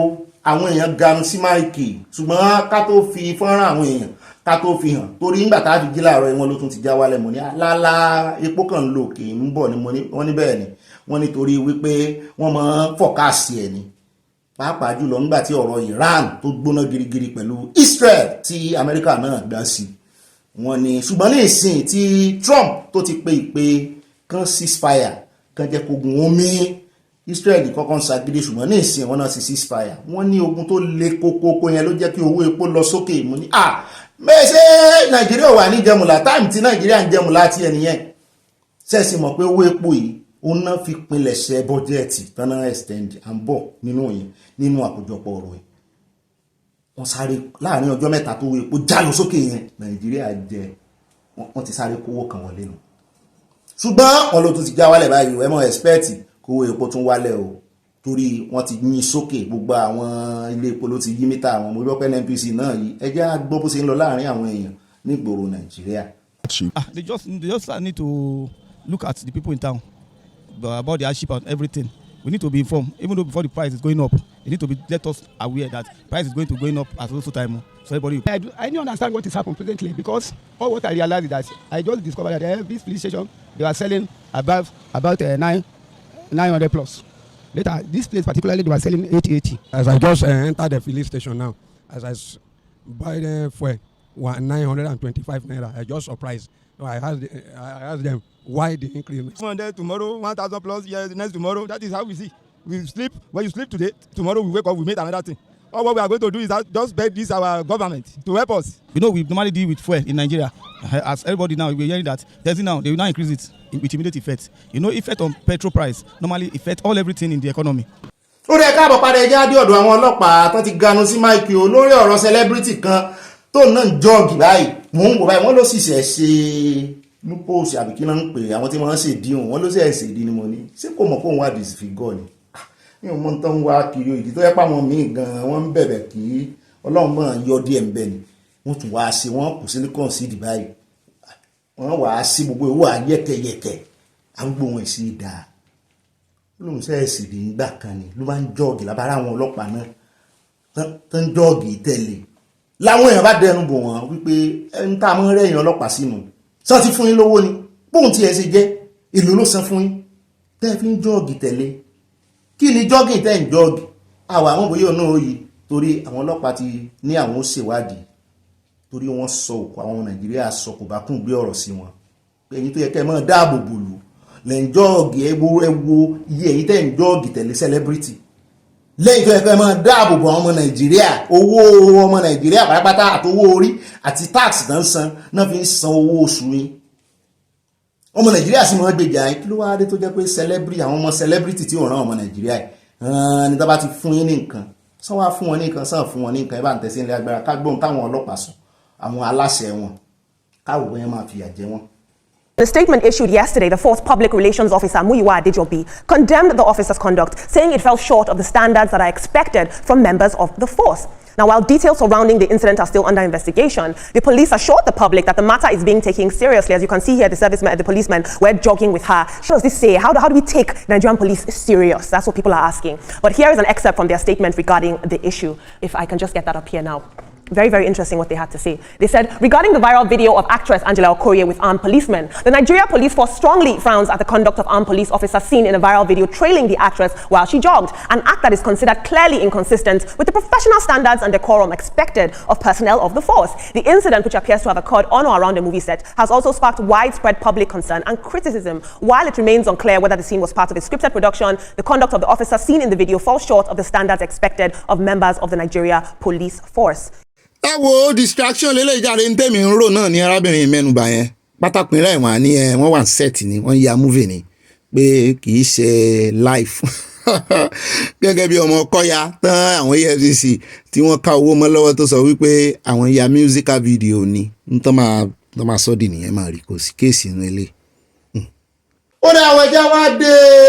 ilẹ̀ Ìgbò níbi tí kan náà àwọn sínétọ̀ yìí ṣe ń wódo àbí ń wódù lórúkọ rẹ̀ máa tí wọ́n bá wọn fa wàhálà tó fẹ́ fáńgẹ̀ yẹn òun ló wá ń ganu sí máìkì tó ń dúpẹ́ lọ́wọ́ Ọlọ́run àtàwọn èèyàn rẹ̀ pé àṣẹ̀yìnwá àṣẹ̀yìnbọ̀ pé ìpínlẹ̀ tuntun ìpínlẹ̀ àwọn kí tó ti ẹ̀pọ̀ kọ rẹ̀ náà á gbọ́ lẹ́nu rẹ̀ wípé ó ti ṣeé ṣe o àwọn dúpẹ́ fọ́lọ́run fún àṣeyọrí rẹ̀ mọ́ ni ṣé ti ń tọwọ́ bọ ìpínlẹ̀ tuntun ni àyá óyá tan gbogbo íńtánẹ́ẹ̀tì tan gbogbo áńtẹ́nà rẹ̀ káwá gbọ́ bóyá lóòótọ́ ni Ìjẹ̀bú state ńkọ́ sán ti tọwọ́ bọ Ìjẹ̀bú state ní àti ìgbọ̀kán mọ́ yọ̀ tí wọ́n kí ló wá máwọn eléyìí tán yọ̀ ẹ jẹ́ kán fẹnu ara wọn sọ ohun tó ń pa wọ́n láyọ̀ o.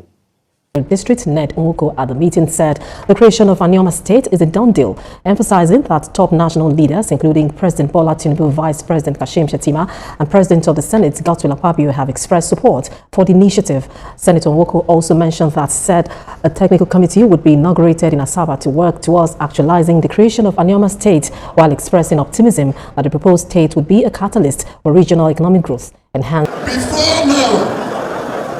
we were having a lot of issues. Before our distinguished senator came into the party, he came into the party with peace. He brought peace to the party. He brought development to the party. He brought sincerity to the party. And above all, he represented the interest of Anioma. I have 75 senators supporting the Anioma State creation. So there will be a public hearing on the 4th and 5th of next month in Uyo. After the public hearing, we'll go back to the third reading of the bill in the Senate. I'm not going to bore you with the other details, just for you to know that we are on course with the creation of Anioma State. Delta North as a party, as a people, will support and endorse the return of our President Bola Ahmed Tinubu. ó ní àwọn ẹja wá dọ́dọ̀ ìjọba Nàìjíríà o àwọn kan ń bá àwọn Super Eagles yọ̀ àwọn kan wọ́n fi ìjọba Nàìjíríà ṣẹlẹ́yà ni wọ́n ní after 31 years tí ìjọba ṣèlérí páwọn máa fún àwọn ọmọ ẹgbẹ́ Super Eagles agbábọ́ọ̀lù Nàìjíríà torí wọ́n ṣe bẹ́ẹ̀ wọ́n mú orí wa nígbà tí Nàìjíríà sì wà together àti gbogbo wa tí football máa ń unite wa football gan ò unite Nàìjíríà mọ́ nísìn that was the only thing to settle tí máa ń unite Nàìjíríà gbà náà tí Ìgbò ní mọ̀ pé Haúsá ló wà lẹ́gbẹ̀ẹ́ wọn Haúsá ò ní mọ̀ pé Yorùbá ní gbogbo ọmọ kọlura wa táàmọ̀ rẹ́rìn táàmọ̀ dọ́wẹ̀kẹ́ táàmọ̀ pé up Nàìjíríà kò sí football gan unite Nàìjíríà mọ́ wọ́n wá sọ wọ́n ní 31 years ago ní Tunisia 1994 ẹrántí kan lọ gbangba náà wọ́n níbẹ̀ ní ìjọba ti sọ wípé ta ló wà lórí oyè 1994 náà tí mo rántí Ọbásanjọ́ wọ́n ní ìbẹ̀sà ní ìjọba ti ṣèlérí fún wọn wípé àwọn ò fún wọn ilé kọ̀ọ̀kan after 31 years náà ṣe mú ìlérí ṣẹ báyìí ọ̀pọ̀lọpọ̀ wọn sáà ń dúpẹ́ ọ̀dà kan tí ẹ wà ẹ́pò wọn ò mọ̀ bóyá wà mọ́ ṣùgbọ́n àwọn èèyàn wọn ló wá ń dúpẹ́ lọ́wọ́ ìjọba wípé àwọn dúpẹ́ on behalf of brother àwọn ọmọ ní ọ̀pọ̀lọpọ̀ ti kú ó dàbí ẹni pé bọ̀dà Rásídì Yẹ̀kínní náà wà lára àwọn ńgbà náà tí mo bá rántí dáadáa àbí tí mo bá rántí dáadáa bọ̀dà sá ti kú tí wọn tán bá ti wà fẹ́ fúnrú bọ̀dà Rásídì ńlé nìsín mọ́mọ́ wọn tí wọ́n sùn gbà kan nu tẹlifíṣàn tí ìyá oníyàwó rí tí ó jẹ kó sá make sure pọ̀n fún yáyẹn náà ìwọ̀nba ọdún tọ́lọ́run bá fún wọn lóore ọ̀fẹ́ tẹ́mi wọn ò fi gùn sí kán lò nínú ilé ọmọ wọn tán bá fún wọn ìjọba Nàìjíríà ó máa ṣe 31 years wọ́n ní one of the former striker Efan Ikoku ẹrántí ìbọ̀dá yẹn wọ́n ní was represented with an allocation letter for a house in Abuja. Wọ́n ní he was represented at the brief ceremony by his niece wọn Lisa Jennifer Nwagbogun. Wọ́n ní Tèmítọ́pẹ́ lórúkọ rẹ̀ ló sọ wípé inú òun dùn ayọ̀ àwọn kún pé after 3 decades lẹ́yìn 31 years náà ṣe ìrántí àwọn o. Only I'm deeply grateful to the federal government and the Ministry of Housing for fulfilling this long-standing pledge to my uncle. It is truly heartening to witness such commitment to integrity and follow through. This gesture not only honors Mr. Efan Nkoku's service but also restore faith in the value of public being kept. Wọ́n ní ibẹ̀ bá rántí former president Buhari wọ́n náà gangan náà approve implementation rẹ̀ 1994 náà nìkan fún wọn ṣùgbọ́n 2022 náà wà lórí oyè náà ṣe approve implementation after ti Buhari tún wá forí oyè lẹ̀ lábẹ́ ìṣèjọba rẹ̀ Tinubu náà ṣe wà mú lè ríṣẹ́ ìlérí kọ̀ ìlérí ò fẹ́ ṣẹ́ ìlérí pẹ́pẹ́pẹ́ ìṣemọ́sà àwọn ọmọ ológun nù wò ṣùgbọ́n lọ́rọ̀ kan mi wà á mọ̀ bóyá Evan Ikoku bóyá sì wà láyé bóyá ti dàgbà ni wọ́n ṣe rán èèyàn wá pé kan wá ṣe onídùúró àwọn wọ́n sá ti mú lè rí ṣe after 31 years ẹgbọ́ sí kábọ̀n yọ ni àbí ó lè já wá kúrò mẹ́ẹ̀jẹ́ adé Ogun State ó níbi tá a ti ń gbọ́ tí wọ́n ń yẹ̀yẹ́ Ogun State wọ́n ní láìláì lè yẹ̀yẹ́ Ogun State lọ́dọ̀ tí wọ́n ní ṣé mo ti gbọ́n tó ṣẹlẹ̀ ni wọ́n ní ṣé mo mọ̀ pé ìjọba Ogun State lábẹ́ ìṣèjọba Mr. Ileyi wọ́n ní wọ́n mú ròyìn kan jáde láìpẹ́ yìí pé àwọn gbàlejò ńlá kan wọ́n ní iléeṣẹ́ ńlá kan tórúkọ wọn ń jẹ́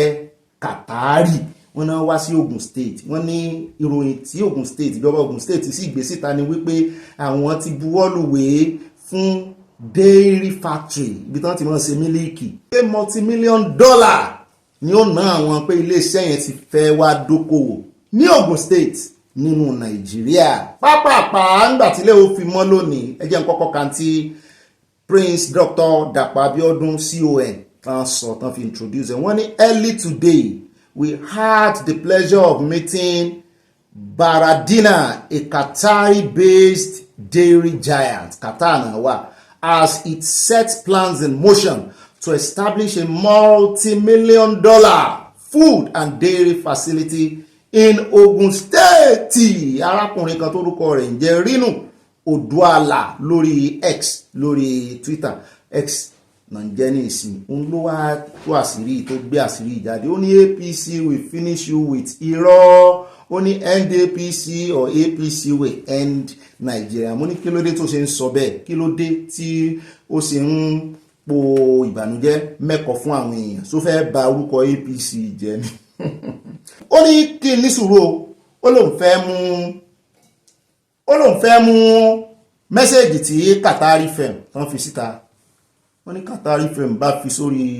ẹ̀rọ ayélujára wọn wípé àwọn ò buwọ́lù nǹkan kan pẹ̀lú Ogun State o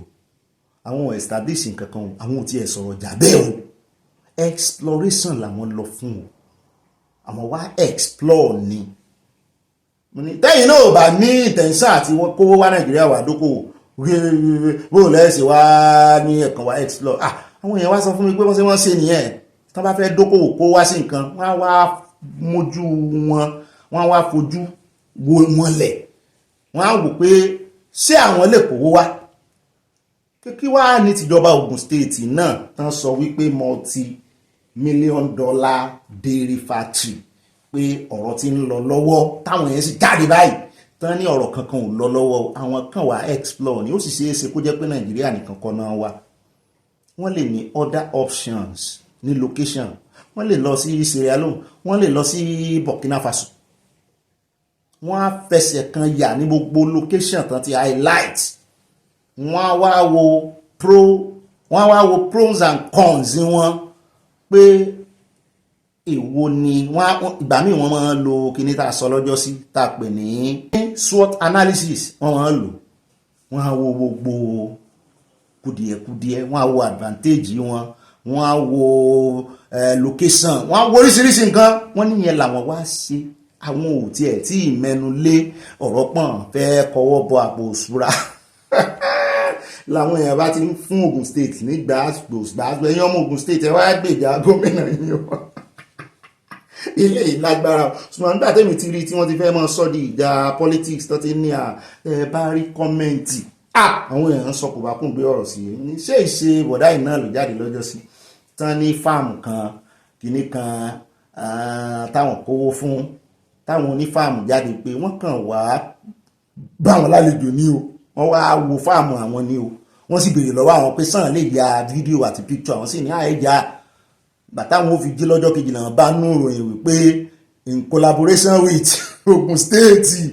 multi-million farm pé kò multi-million kankan àwọn làwọn ní fáàmù ó dẹ̀ lẹ́ẹ̀kejì ẹlẹ́ẹ̀kẹta làjẹ́ ń jẹ tán ìrọ́pọ̀ àwọn Ogun State ń parọ́ èèyàn mọ́ Ogun State ẹ wádìí gbogbo ẹ̀kẹ́ wa kọ́mọ́ báyìí lójú jẹ́ o.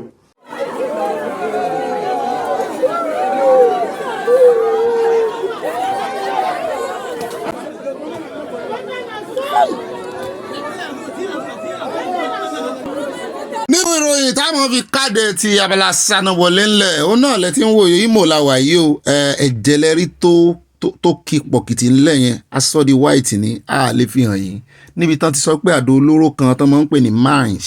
tán máa ń nà lẹ̀ àárín ọjà ló ti dún ní nǹkan bíi oṣù mẹ́jọ sẹ́yìn irú ẹ̀ náà ṣẹlẹ̀ ṣùgbọ́n báyìí wọn àti ìmẹ́ni tó ju àwọn kan ń sọ wọn ní bóyá àwọn epo àwọn ọmọ ní ẹyẹ ìsọ̀sọ́kùsọ ẹ wá àwọn tó ń fi kinní sínú ọjà ó ṣẹlẹ̀ lọ́dún oṣù mẹ́jọ sẹ́yìn ó tún ti ṣẹlẹ̀ báyìí ṣùgbọ́n wọ́n lé èèyàn kan ló kú o ẹni tó kú náà òun la fi hàn yín ṣùgbọ́n àlè fojú ẹ̀ hàn yín lẹ́ẹ̀lẹ́ in fact nǹkan ṣẹlẹ̀ o àwọn márùn-ún míì farapa yànnàyànnà ní Imo ṣùgbọ́n àwọn aláṣẹ ti ní kán mọ́ bá ètò lọ pé kò sí wàhálà òun náà lẹ́rí lẹ́ẹ̀lẹ́ tó ka ẹsẹ̀ jọ yẹn èèyàn márùn-ún míì ló farapa ṣùgbọ́n àlè fi hàn yín tààràtààrà ẹ mọ́ bínú. ó dá o àyáwóyá ní pápá wá gbé àwọn èèyàn wa débẹ̀ nínú abala àwọn olólùfẹ́ wa abala comment section ní òrùkan tí tọwọ́ bọ state tuntun kankan wọ́n ń yọ ayọ̀ lẹ̀ ni wọ́n ń dunnú lẹ̀ wọ́n fẹ́ fayọ̀ gbà á wọ́n fayọ̀ pọ́ọ̀tì ẹ̀ óyá pápá àròjọ musolókun. mo kí ẹ̀yin olólùfẹ́ wa káàbọ̀ sínú abala yín olólùfẹ́ wa ẹ jẹ́ àkọ́kọ́ kí bàbá wa Alhaji Muftau Ọlábọ̀dé ọ̀ṣínáyà bàbá wa lọ́kọ̀ta yọ̀ọ̀dà fún yín o a celebrate yín abáyín yọ̀ lọ́dún yẹn àtúnbá yín sẹ́mi láṣẹ ọlọ́run Èdùmàrè 47 years èèyàn mélòó ló lórí ọ̀fẹ́ rú rẹ̀ àdúpẹ́ torí ẹ̀ inú mi wọ́n dùn pẹ̀lú ibi tọ́lọ́run jù mí sí láàrin àwọn màmá àti bàbá ìyún náà ni wípé àwa náà lórí ọ̀fẹ́ táwọn náà ní abáyín yọ̀ o abáyín dúpẹ́ o ara yín ó lé o ní dínkù láṣẹ ọlọ́run tọmọtọmọ tẹbí tara o happy birthday to you bàbá wa Alhaji Muftau Ọlábọ̀dé àná lọ́jọ́ bí wọn ṣùgbọ́n kò tí ì létí jù bẹ́ẹ̀ náà sì tún ni òní náà ni àwọn mùsùlùmí náà ń ṣe new year mọ̀ pé àwọn mùsùlùmí náà ní new year àbáyíyọ double package ni ẹ bá ń kọrin ẹ bá ń gbàdúrà fún bàbá o Olúwa dá bàbá sí fún wa salam. ẹ jẹ́ wá lọ́dọ̀ mọ́ mi Grace Olùsòótọ́ wọ́n ní mo kí gbogbo àwọn ọmọ orílẹ̀-èdè Yorùbá káàkiri àgbáyé ní òní ọjọ́rú ọjọ́ àánú kí àánú Olúwa tó ga jùlọ máa bá gbogbo wa níbikíbi tí a bá wà nítorí ọmọ ọ̀gá ògo jùlọ ni àwa ọmọ orílẹ̀-èdè Yorùbá ń ṣe àmì àṣẹ Ìdùmarè Yorùbá nation going back wọ́n fi nǹkan panu ránṣẹ́ wọ́n ní cargo organic broccoli ni mò ń wò yìí. bá mi Kẹ́hìndé Òsénì Sálímọ̀ ọmọ wo olódò ọba gangan rèé o wọ́n ní ṣe irú ìlú Nàìjíríà rádaràda tí wọ́n ń sọ wípé kí àwa ìran Yorùbá sì tún máa wà nínú rẹ̀ nìyẹn irọ́ o. at Olúbùnmi Táíwò wọ́n ní ẹ kú ètò Ọ̀gbẹ́ni Bobby ọba Oníbà of Ibà nìyẹn o èmi Oníbà náà wá ń ba ìkúùkù mọ́ ìyàwó wọn ìyàwó kan tiẹ̀ ló ti pẹ́ ṣùgbọ́n ẹ̀kọ́ wà nú ẹ̀kọ́ ọbẹ̀ ò tí ì pẹ́ ó dìde ọba máa ń na ìyàwó ẹ̀ náà kùnà báyẹn. mọ́ọ̀mí Dorcas Jálò wọ́n ní ìbà Ọlọ́run tó dá ayé àti ọ̀run àti gbogbo nǹkan tó wà nínú rẹ̀ àwa náà ṣèbájọ́ yín ajúbà Ọlọ́run. mọ́ọ̀mí Stella wọ́n ní bùrọ̀dá Àmọ̀tẹ́kùn òdodo ọ̀rọ̀ lẹ́sọ̀ o wọ́n ti kó ẹran mọ́ èrò Yorùbá nation no going back Àmọ̀tẹ́kùn ló gba àwọn DSS nímọ̀ràn wípé kán profile gbogbo àwọn tó bá máa gbà sínú forest guard kán mọ́ rí gba àwọn ex Boko Haram bá mi dẹ́rìn olùsùnmàdé wọ́n ní kleptocracy jẹ́ system of government ruled by people who use their powers to steal their country's resources up àyà. ó tọ́ ní ìdúmẹ̀sọ́ nígbà náà tó bá ti jẹ́ pé ó ní nǹkan ṣe pẹ̀lú pé wọ́n ń jí resources àwọn èèyàn a jẹ́ pé kleptocracy nù ìjọba Tinubu ní ìdúmẹ̀ pé bẹ́ẹ̀. mọ́ mi hara ń sùn pọ́ọ́pọ́ọ́pọ́ọ́pọ́ọ́pọ́ wọn tẹ lọ́ọ̀bù sí a wọ́n fi nǹkan panu sí i. mọ́ mi Grace olùṣòótọ́ wọ́n ní èmi Grace olùṣòótọ́ ń lépa ìṣọ̀kan èmi náà ń lépa ìṣọ̀kan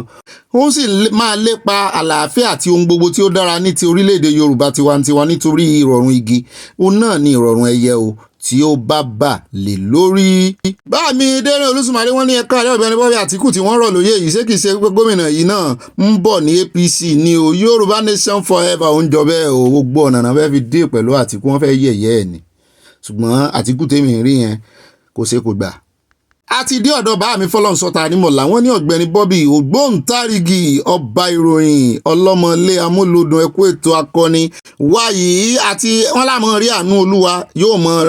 wà pẹ̀lú wa o Yorùbá nation going back wọ́n fi nǹkan panu ránṣẹ́ rẹpẹtẹ. àtkàndé wọ́n ní àwọn tó máa ń jí nǹkan tí kò wúlò fún wọn ẹlòmíràn nínú wọn tó ń ṣe nǹkan wọ̀nyí lè jẹ́ ọmọ olówó bẹ́ẹ̀ àwọn kleptocracy àbí kleptomaniac nìyẹn kleptomaniac lẹ́sọ yẹn kleptocracy ní í ṣe pẹ̀lú ìṣèjọba ṣùgbọ́n lè náà wà ńbẹ̀ ó lè wà lójú tiẹ̀ náà ṣùgbọ́n bá a bá wò dáadáa náà gbogbo owó olówó tán ń jì kò wúlò fún wọn náà kò yẹ kó mọ́gbọ́n wá rárá ìtumọ̀ ẹ̀nu bẹ́ẹ̀ náà ni at Ọláwálé Matthew Olúwafẹ́mi 2 bá mi ní àyà hope that arrest is not arrange o we don't trust them arrange máa sí ta sí o Nàìjíríà gan ó ti wà disarranged. mọ́ọ̀mí Adélẹ́yẹ Abímbọ́lá wọ́n bú sẹ́rin wọ́n ní Ọ̀gbẹ́ni Bobby ká ní mo wà lẹ́gbẹ̀ẹ́ wọn ni wọ́n fọwọ́ gbá mi wọ́n ní ẹ sáà máa ń mú inú wa dùn pẹ̀lú ìròyìn àṣálẹ́ lójoojúmọ́ yìí lágbára Olódùmarè dídùn ni a máa ń bá ilé olóyin lágbára àláwùrà inú yín á túbọ̀ máa dùn ní àmì o ẹ túbọ̀ máa ní ayọ̀ sí ni àṣẹ Ìdùmarè o lákòótán Yorùbá nation máa dé ilẹ̀ ìlérí láṣẹ Ìdùmarè láìpẹ́ láì jìnnà ayọ̀ wa gangan nù wọ́n tẹ lọ́ọ̀hùn sí a yọ̀ọ̀dà fún ìmọ̀ mi o.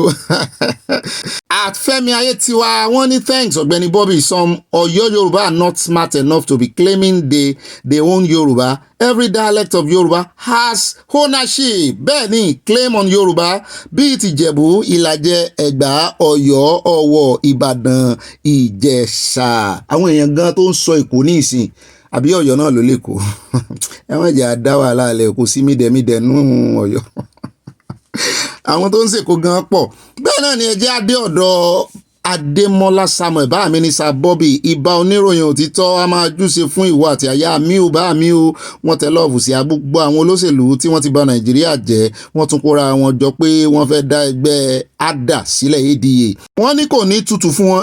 pé yọ́ wọn gbóná wọn ni Yorùbá nation ní ọ̀nà àbáyọ fún wa gbogbo wa wọ́n tẹ lọ́ọ̀fù sí from Providence Rhode Island USA ayọ̀ ní o ayọ̀ rẹpẹtẹ.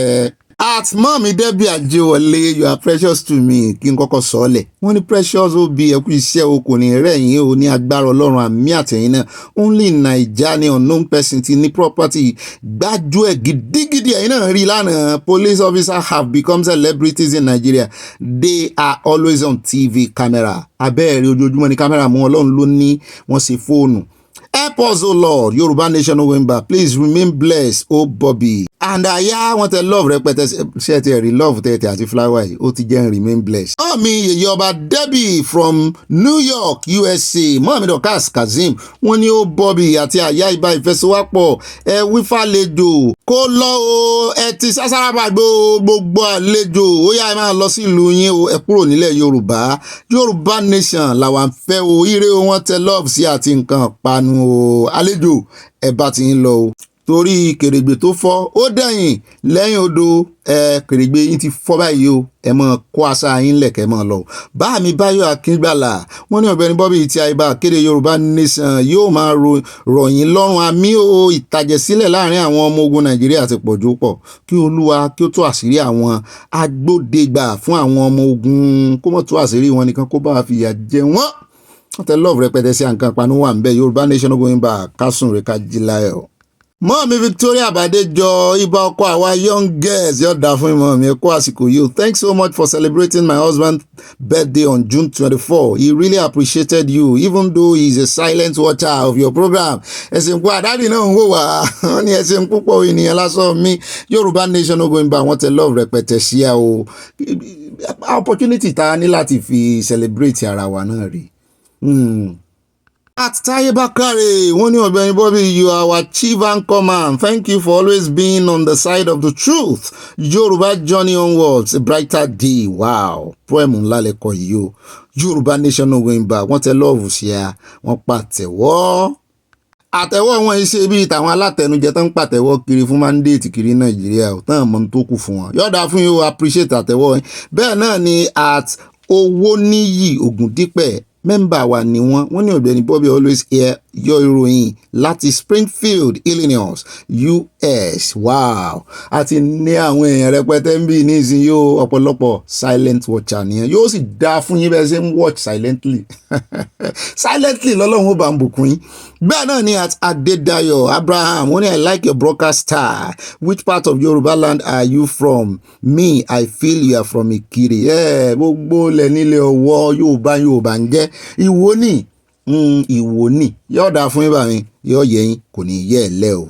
Mọ́ọ̀mí Ọlámọ̀dé Ọlájúwọ̀n wọ́n ní Ọ̀gbẹ́ni Bobby Olúwo ń gbé Aláàfin mọ́ra ní irọ́ ẹnu kábíyèsí yín pọ̀ jù ẹ ṣe ẹ fi kábíyèsí wá lẹ̀ o. Olúwo sá dá nǹkan lẹ̀ ṣá ó fẹ́ dá nǹkan lẹ̀. Mọ́ọ̀mí Mabel Akínbọ̀bọ̀lá wọ́n ní ẹ kú iṣẹ́ o Ọ̀gbẹ́ni Bobby àtàyà Yorùbá ló ní ìkónimọ́ra jù ní gbogbo ẹ̀yà ilẹ̀ ọmọ Yorùbá mélòó lọ ní Ọ̀nìjà tàbí ló lọ sí Ọ̀nìjà tàbí Enugu nítorí èyí ni wọ́n fi ń sọ wípé àwọn ló ní Èkó. Mọ́ọ̀mí mo ti lọ lákọ́mọláfẹ́ wọn ní Ìbà Sánáwọlé àti Àyà ṣe bí àwọn ọmọ iṣẹ́ olódó ibi ní Nàìjíríà safe bí ó ṣe safe tó náà ni àwọn sójà aláàbò rí yẹn o àbẹ́ẹ̀rí wọn ló safe. Yorùbá ejígìrì kí Fúlàní tó pa yín tán o. Bandit ní Kwara ẹ̀yin bàbá wa kábíyèsí ẹ fura o ẹ mọ́ sunkún fún ọ. Àwọn ẹ mọ́ sunkún fún wọn ilé tó lọ Yorùbá Nation. Bẹ́ẹ̀ náà ni Mọ́ọ̀mí Elina Oyenubi wọ́n ní it's a pity Yoruba people are coming out to sympathize with them including government officials. How many times have the Fulani sympathized? Nígbà tó bá pa àwọn èèyàn tó sì jẹ́ àwọn èèyàn gbé wọ́n ní it means that government value cows than human beings. Yorùbá Nation tètè bọ̀ DFW Texas àwọn ọmọ ìlú tán pa táwọn ọmọ Yorùbá tún bá wọn kẹ́dùn náà rí fásì. ẹjẹ́ àdọ́dọ̀ bá mi Akínyẹmí òní inú mi dùn músìkà yín lára yìí wọ́n ní ẹ má dá Olúwo lóhùn ẹnu ẹ̀ á máa jó belebele ó sọ ara rẹ̀ di oníwàásù ẹni tá a pè lọ́ba mo kí gbogbo ilé ó bì mo kí ẹ á dáa fún ẹ o àmì o ẹ má bínú wípé mi kì í gbogbo ilé o ọ̀rọ̀ Olúwo ló ká mi lára Bobby òkú iṣẹ́ o ayé òní mú ẹ àmì òní Akínyẹmí from Kansas City USA bá mi dáadáa wọ́n ẹ̀ fi mí pa wẹ́dẹ̀ lónìí wọ́n máa fi mí pa ń gbà mí àyálẹ̀ kí n wo àyàrá génu kíkí tán fèmí ẹ̀jẹ̀ àbùsí méjì génu kíkí yìí ẹni sọ máa ń gé kíkí ni bẹ́ẹ̀ náà ni àtànà ìtẹ́ wọ́n ní ẹ̀ ló Ọ̀gbẹ́ni Bobby and his replica àyà tí wọ́n replica mi òun náà dá yín lọ wọ́n ní kleptocracy is a term used to describe people who use their power to steal their country's resources. In fact udumeri sọ bó ṣe rí náà nù. Bẹ́ẹ̀ náà ni Mọ́ọ̀mí Ọlápéjú Àṣàyí wọ́n ní Ọ̀gbẹ́ni Bobby àti Àyè ẹ̀kú iṣẹ́ takuntakun o ọlọ́mọ ní ṣebí lẹ́nu ọjọ́ mẹ́ta yìí ni wọ́n ṣe mítìnì pẹ̀lú Túrjí Kínnídé tí wọ́n tún sọ wípé àwọn ń wá fún wọ́n fi ń tì àsíwájú ni ṣé wọ́n rò wípé orí gbogbo wa kò pé bíi tí wọ́n ní Yorùbá Nation no going back wọ́n tẹ love sí àti nǹkan panu rẹpẹtẹ from Chicago. Bẹ́ẹ̀ náà ni àtìmágí fluid wọ́n ní ó Bobby ẹ̀kú iṣẹ́ Ọlọ́run ni wọ́n ní nǹkan tí ó ń lọ yìí kọjá ojú ẹ̀ o àwọn olóṣèlú yìí ń fi wá pawẹ́ dẹ̀ ní bẹ́ẹ̀ ni ṣùgbọ́n ara wọn náà fi ń pa. wọ́n ní Ministry of Malu láti pa màálù jẹ ni tàbí láti dá Fúlàní lókòwò Fúlàní náà fẹ́ fi dá lókòwò nǹkan tó tún gbé onílùú kiri àfiṣe ni eléyìí o clans àyà I will be missing you for a while ó tó gẹ́ Atlanta GA wọ́n tẹ lọ́ọ̀ sí àti nǹkan pa níbo lẹ́ ń lọ tẹ́ fẹ́ mí sí àyà ẹ padà wá sọ fún wa wà ń retí àfẹ́kẹ́ fojú wa sọ́nà o. mọ́ mi Nix Elegance wọ́n yàn Ọ̀gbẹ́ni Bobby mi mọ́ mi níkẹ́ tèmi nìkan wọ́n ní bí Tinubu kàwé ní Chicago bí ò kàwé òtítọ́ ni pé Tinubu gbé Chicago ó sì mọ̀ pé ọ̀dọ̀ àwọn tó ń sin màálù wọn lórí ilẹ̀ wọn láti lọ ń rà á ṣé ká tún fún Fúlàní nílẹ̀ tí wọn ó ti máa fi ọmọ Yorùbá sí àpáta ní abẹ́ẹ̀rí àdọ́gbọ́n kàǹpéènì fún 2027 Elédùmarè ò ní gbà fún àmín Yorùbá ò sì gbọ́dọ̀ gbà wọ́n tẹ̀ lọ́ọ̀fù sí àwọn Yorùbá ìmọ̀ ti sùn àwọn ọmọ Ìgbò náà gbà ó bá jẹ́ ti Yorùbá ní wọ́n bá ti ààrẹ Tinubu dọ́gba ni bá mi òkè ńlá Ọládọ̀tún wọ́n ní Ọ̀gbẹ́ni Bobby tí a mú kí yẹn kó ètò Ọlọ́run ní tò bá mi mo rí wípé ẹ ti dín kọ́mẹ́ǹtì yín kù ìwọ̀n gùn gan tẹ́lẹ̀ yóò dà fún bàbá mi yóò dà fún sọpọ́mọdé ló ń sọ pé ká mọ̀ kọ kọ́mẹ́ǹtì gùngùn constitution gbogbo wa níbí. mo sì mọ̀ wípé ẹ̀mọ̀ tẹ́lẹ̀ ni wọ́n ní Ọ̀gbẹ́ni Bobby tí a mú kí yẹn kó ètò Ọlọ́run ní tò bàbá mi gbogbo àwọn tí wọ́n ń participate ní jungle justice tí wọ́n fi pa innocent wedding girls ní Plateau State ló gbọ́dọ̀ fèsì trial àbá kí ló dé Nigeria is not a banana republic ẹ kú ètò brother mi wọ́n tẹ love sí abẹ́ẹ̀ ni o àwa náà fọwọ́ sí jungle justice ṣùgbọ́n ìkanra ló bá dé ibi tí gọ́ọ̀mẹ̀ntì ti fẹ́ẹ̀lì ibi tó ti fẹ́ẹ̀lì wọ́n pa àwọn èèyàn gan nígbà táwọn náà sì wà rí mọ́tò tí ń lọ tí ń bọ̀ wọ́n ní mọ́tò yẹn mẹ́sì ibi tí ń lọ ni kò mọ̀nà kó sì béèrè kó dúró ara kan àwọn èèyàn o. bẹ́ẹ̀ náà ni Àtìtẹ̀mídire Adéwùmí àwọn tí mò ń rí lẹ́nu ọjọ́ mẹ́ta míì tí ì rí wọn nù comment section rí o yóò dáa fún gbogbo yín o. ìbá gbé wa débẹ̀ wọ́n ní ọ̀rọ̀ tí Akwarapa bá sọ òde ọ̀run ló ti wá o tí Amẹ́ríkà bá sọ nǹkan òtítọ́ ni wọ́n tẹ lọ́ọ̀ sí àwọn from San Antonio, Texas, Amẹ́ríkà lẹ́yìn náà wà ó dá o àmọ́ gbọ́ràn ní wọ́n lè gbọ́ràn tí wọ́n ní Nàìjíríà wọ́n lè gbọ́. mọ́ mi Mùsùlùmọ́lá Olíwo tèmi nìkan wọ́n ní ọmọ ogun 17 ọ̀rọ̀ ti di Bobby tèmi nìkan Nàìjíríà kò ní ṣẹlẹ̀ sí wa mi ò burúkú kan kò ní wọlé tọ̀ wá o àṣẹ Ìdùmarè wọ́n mi yóò dáa fún yín o. mọ́mí Janet Adégbẹ̀dẹ wọ́n ní Ọ̀gbẹ́ni Bobby ẹ kú iṣẹ́ takuntakun ọ̀rọ̀ ọba yẹn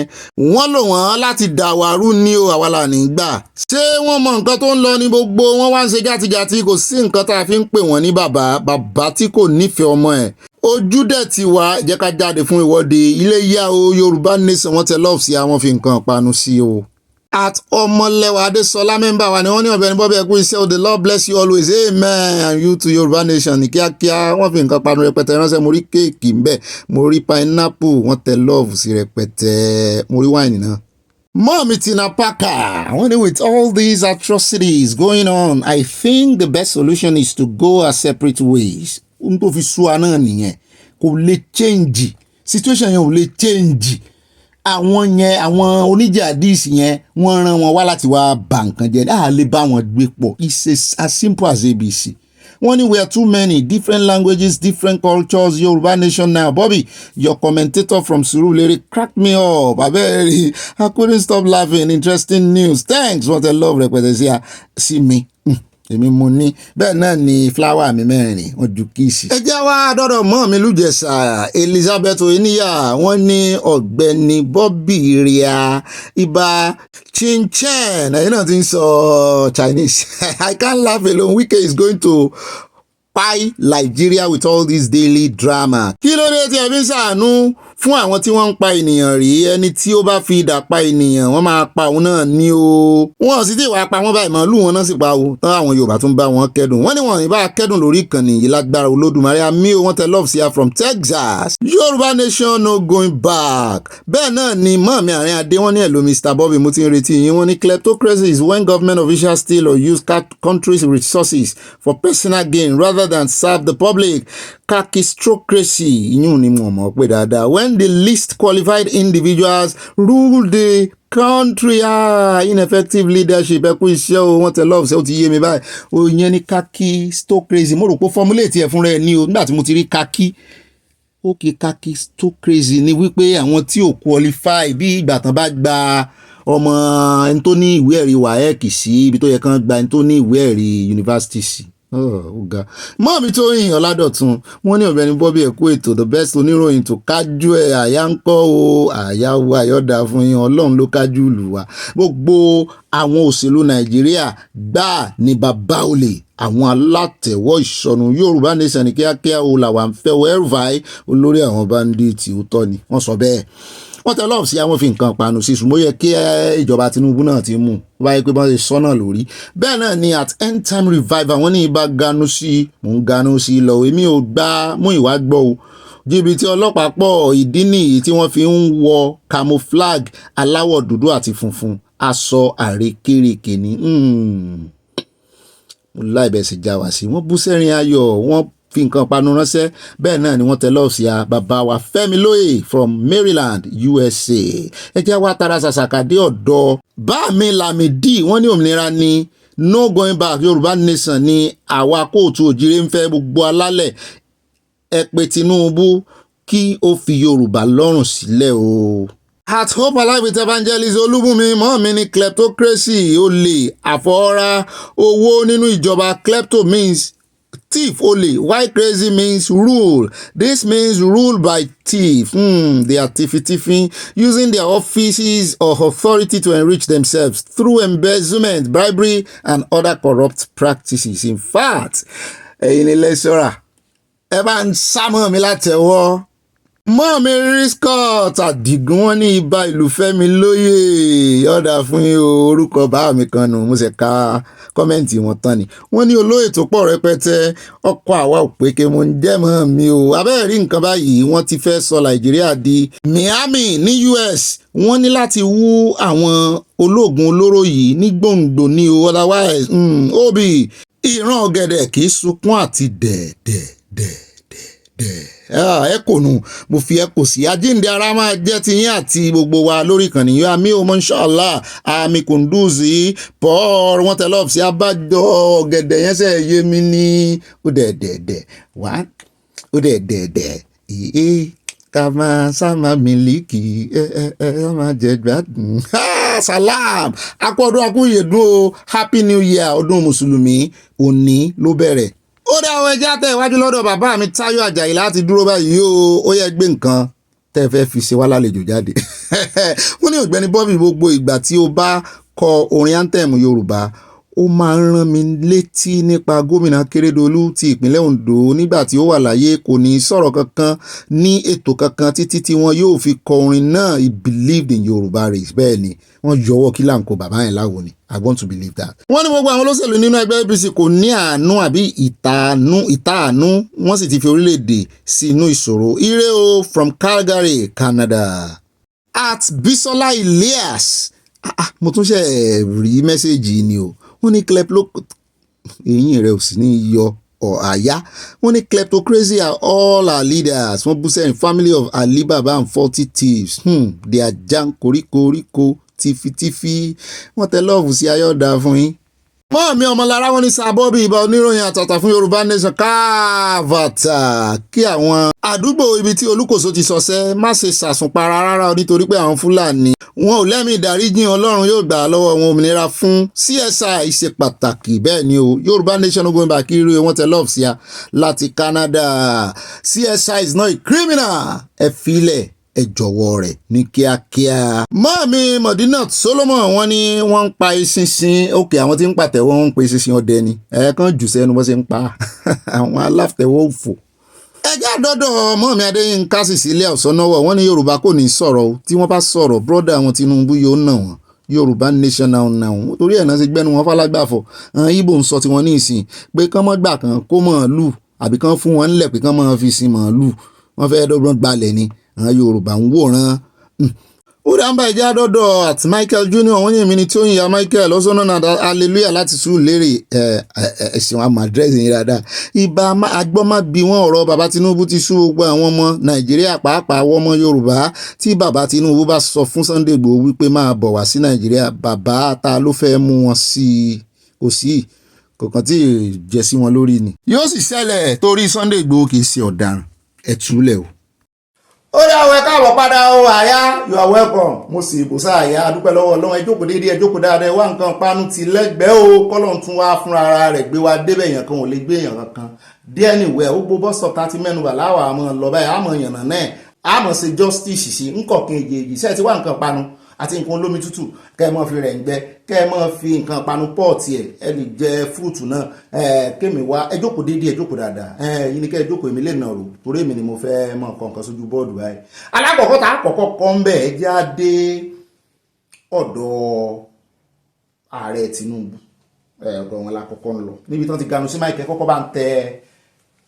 fọ́nrán wọn sí níbi tán ti sọ̀rọ̀ kò bá kúngbè sí àwọn potential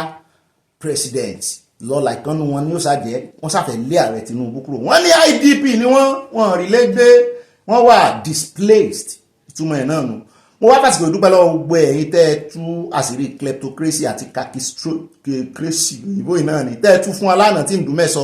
ìyàwó àárín adé àti everybody àti gbogbo ẹ̀yin ẹ̀yẹ bàbá wa dérìn gbogbo yín pátápátá mo dúpẹ́ lọ́wọ́ yín. wọ́n ní pápá pẹ́ bá ń tẹ́ tí ààrẹ Tinubu sọ nípa ID camp tán ní àwọn alátakò àwọn wọ́n dàbí àwọn tán kó sí ID camp ẹ bá ń tẹ̀ sí. Sule is doing well because Bola Tinubu is doing well too. Those who have triggered the alley politics and the partition of coalition, suddenly, just don't pay them any attention.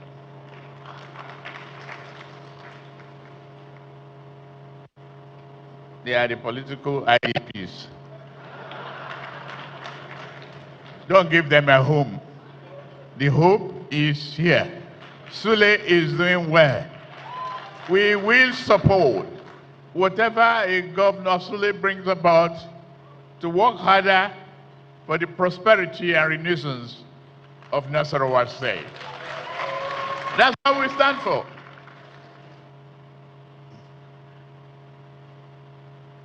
I'm not geared for what they try to pull on me, only political campaign. But who is a politician who will keep quiet when the gangsterism are forming a coalition to unseat themselves? òun náà lẹ ti gbọ́ yẹn o àwọn èèyàn wá ní kò yẹ kí wọ́n máa sọ̀rọ̀ bẹ́ẹ̀ yẹn o nígbà táwọn ṣe yẹn fún tán pàdé àpòpọ̀ tán kó àwọn èèyàn jọ lọ́jọ́ sí ní 2013 kọ́hún tán ṣe fún Jonathan wọ́n ní àwọn èèyàn ò sọ bẹ́ẹ̀ sí wọn o àwọn náà lé Jonathan àwọn èèyàn wá fẹ́ ṣe ọ̀gá o wọ́n ní tó bá gbìn lọ́ọ̀kà èèyàn ò lè gbin lá kó mọ retí àti kórè àlùbọ́sà wọ́n ní tẹ́ ẹ gbìn lọ́jọ́ sí wọ́n ló ti mature wọ́n ló ti dirú digba pé kẹ́ wá mọ ká báyìí ẹ̀yin náà wà lára àwọn tó lead the protest tẹ́ ẹ lé Jonathan kó lórí oyè Jonathan gbogbo Nàìjíríà the dearest Jonathan àwọn èèyàn bújẹbùdànù lábẹ́ ìṣèjọba rẹ̀ wọ́n ní wọ́n wá fẹ́ ṣe bẹ́ẹ̀ fẹ́yìn náà ẹ̀rù wá ń báyìí ẹ̀ ń pa àwọn kan ní ID camp pé wọ́n ti lé yín kó lórí ìjọba kẹ́ tó mọ̀ pé tẹ́ ẹ̀ bá ṣọ́ra yín tẹ́ ẹ̀ bá wọlé dáadáa kó mọ̀ ẹ̀ pé ẹ̀ lulẹ̀ kò sí ìlúlẹ̀ àgbàlagbà yìí sì dáa ẹ bá ń tẹ̀sí ilé agbára gbogbo àwọn tó ń pe ààrẹ ṣàkíyèsí tá a bá dé káwá lọ sọ́dọ̀ INEC lẹ́sẹsẹ láàmú ìròyìn tó ní. There's no Nigerian that is not affected by the economic policy of this current government. And so I believe that the coalition will be the party to beat. And so if I go into a ruling party or the ruling party, I should be worried about it. But it's normal. When SCN CPC came together, I was still a governor then, who just dismissed it, that nothing was going to happen. So the president dismissed the coalition today too. So, you know, we were doing the same thing when we were in government. We're dismissing APC then, completely. People just didn't give them any chance at all. They won that election. If you were President Tinubu today, would you be worried? Of course, when you are in any election that you are going into a contest, there are areas that you should be worried about. President says that as a political leader who should be seen sounding confidence to his supporters, but I don't think he's sleeping. We did that during the time of Jonathan, 2014. I left APC in the late 2013 to PDP. I'm among the first people that left APC to PDP. I am the founder of APC National Youth Front Chairs. Ayobami Oloro, Ismail Lako were all colleagues and contemporaries in this thing. And I can tell you authoritatively that the worst political mistake anybody can do is undermine what your opponent is doing. I don't know if you get what I'm saying. Yes, the president should say he's not sleeping. But Jonathan said the same thing at the formation of APC. And he swept us off the power. I don't know if you get it now, but some people say this president is not Jonathan. Well, I don't know what they mean by that. But you have somebody like Senator Dume, who came from the same state of the vice president, being a leading antagonist of the president. Some people say, is he having a personal misunderstanding with Shettima? Because you can't indict Tinubu without indicting Shettima. I don't know if you get it now. So ideally, some say that, well, he's the marketing Shettima, not even Tinubu per se. Let's come back. And now going back to where we are, the coming coalition, which is yet to find its feet, cannot be underestimated and cannot be undermined. But in reality, do they have the base down? The answer is no. And among the whole leaders of the coalition, none of them is controlling any political party. Everybody has no control of SDP. Amici has no control of APC. Neither Atiku has the control of PDP. And P2P is having crisis in Labour Party. But I don't know his positions in the coalition. But some are saying the former CPC bloc, though they have the issues of rejoinder, counter-statement and counter-statement. But the president, who is the commander-in-chief, who is one of the leading politicians in Nigeria, who put together the legacy party, CPC, NPP, and ACN, to form opposition to unseat the president, the PDP, saying they are internally displaced people. And that is correct. Because none of them is in control of any political party. Okay. And I can tell you authoritatively, none of them is in control of any sitting governor. Okay. For that, politically, they are displaced. No, let's ó rẹ̀ káàbọ̀ padà ó lẹ́sẹẹsẹ náà ní o ìkọ̀ọ̀kan la ń yọ ṣẹlẹ̀ kó ẹja sáré dé ọ̀dọ̀ INEC wọ́n fẹ́ gànú sí máìkì wọ́n sọ fún wa nípa Obi People's Party OPP ó pọ̀ pa ta ló sọ pé kò pọ̀ kẹ̀ wọ́n ló pọ̀ létí àwọn ó pọ̀ lọ́dọ̀ àwọn bẹ́ẹ̀ náà ni wọ́n dárúkọ wọ́n ní wọ́n rà ń tẹ̀ ní gbogbo àwọn gúrùpù tán sarajọ tán láwọn fẹ́ di ẹgbẹ́ òṣèlú wọ́n náà sì ti ń dá wọn lóhùn kọ̀ọ̀kan èyí wọ́n ní ẹ má jẹ́ káwọn kan wá parọ́ fún yín wọn o pé gbogbo ẹni tí òfin bá fààyè gbà tó ṣe bó ṣe yẹ kó ṣe pé lọ́dọ̀ táwọn náà yóò rí bó ṣe yẹ kó rí ẹ bá ń ga máìkì sí ẹnu chairman INEC kan gbé wa débẹ̀. As of Monday, 23rd June 2025, the Commission received letters of intent from 110 associations that wish to register as political parties. We are diligently processing the requests in line with the procedure outlined in the law as well as our regulations and guidelines. We have acknowledged all requests received so far, except 6 of them received recently, which will be done before the end of the week. We wish to reassure Nigerians that under the current situation, we will continue to be guided by law and act with fairness to all associations seeking registration as political parties. We will treat all requests fairly, irrespective of the status of their promoters, be they ordinary or prominent citizens. The All Democratic Alliance, driven by some coalition leaders and Obedient People's Party, linked with the presidential candidate of Labour Party in the 2023 election, Peter Obi, made the list of successful applicants. ọ̀nà láti gbọ́ lẹ́nu ọ̀gá wọn o àti àwọn tí ń ṣe atótónu lé lórí wípé Obedient People's Party ní o kì í ṣe Obi o ṣùgbọ́n owó wa náà la mọ̀ wípé Obi nítorí èmi ti ń bi àyà ọ̀rẹ́ di pé àbò lèyìn ó ṣe forúkọ rẹ̀ tí ó rè fi register political party. A jẹ́ pé ká mọ̀ retí pé èmi ló kàn political party náà tó wáyé o. Ṣùgbọ́n wọ́n ní torí ẹ̀ náà ṣe lo obedience wọn fẹ́ kàn trace ẹ̀ pé Obi ni wọ́n fẹ́ lò ṣùgbọ́n gbogbo ayé ló mọ̀ wípé àwọn tó bí ni torí àwọn tó máa fọwọ́ síwèé tán máa buwọ́lùwèé tán máa lọ rẹ́gísítà Obi wà nù wọn but obedience movement tán pè ní Obedient People's Party wọ́n lò ní báyẹn you are welcome o àwọn òbí tán bá dé ṣùgbọ́n wọ́n ní party pọ̀npọ̀n lẹ̀ 110 ní gbogbo wọn àwọn àmọ́ wò bóyá INEC yóò rọ̀gbọ́n já wọn. Gbogbo eléyìí tẹ̀sí ń wò yìí ó wá lẹ́yìn ìgbà tí El-Rufai jáde sọ̀rọ̀ lánàá tó ké gbàjarè sí gbogbo ọmọ Nàìjíríà pé INEC ò fẹ́ ṣẹ̀tọ́ wọ́n ti ń ṣẹ̀tọ́ báyìí o àwa ò bóyá wọ́n ṣẹ̀tọ́ délẹ̀. Ó dá ẹ káàbọ̀ padà ẹ já wa lọ ilé-ìgbìmọ̀ aṣòfin o níbi tá a ti yọ pé wàhálà dé o wọ́n láwọn sẹ́nẹ̀tì tún ti gbé yọ o mo ní orin bàbá wa Sani Adé bàbá ẹlẹ́sìn Bàrígà ó ní gbé yọ mo tì á gbé ọmọ láàyè àṣẹ mo gbẹnu rẹ sọ̀rọ̀ ni ó lóun ṣáájú ẹlẹ́ẹ̀dẹ́ yín pẹ̀ẹ́dẹ́ ni òní kò ń bá yín kọ́ mu ni ó da èmi náà mọ̀ tẹ̀lé ọ làbá mú iṣẹ́ nu gbé yọ mo tì á gbé yọ abẹ́rẹ́ máa gbé sasọ ò máa gbé yọ ẹgbẹ́ tí a máa ti gbéṣẹ́ yọ wọ́n ní sínéètì náà ń kọrin ìpáwọn ti gbé yọ báyìí o pé wọ́n sọ fáwọn ọmọ nàìjíríà pé wọ́n ti extend the 2024 budget wọ́n ní bọ́n ṣe sọ gan ọ̀pọ̀lọpọ̀ ọmọ nàìjíríà kọ́ bí ara sí wọn ọmọ túnmọ̀ tán sọ èmi náà ò kọ́ bí ara sí nígbà tí mo kọ́kọ́ rí ròyìn wọ́n ní kò sówó ńlẹ̀ táwọn ó fi gbọ́ bùkátà yín ní 2024 mo wá ní 2025 tán bu adúrú owó ìkàlẹ̀ nǹkan tán tún láwọn ó ìyàwó wọ́n sì ti yá owó oríṣiríṣi already mo ní ṣé 2024 náà wá ń yá owó sí mo ní kò yé mi náà mọ́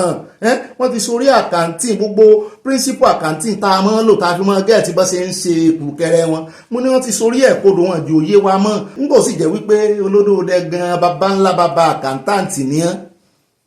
wọ́n ti dorí ẹ̀kọ́dọ̀ kò yé wa arákùnrin kan wá ní òun ràn wá lọ́wọ́ o pé n tán sọ náà ni wípé kò sówó ńlẹ̀ tán fẹ́ fi implement 2024 budget tán torí ẹ̀ náà tún ṣe extend díẹ̀ ó sì wà active mo ní 2025 ńkọ́ ó wá rí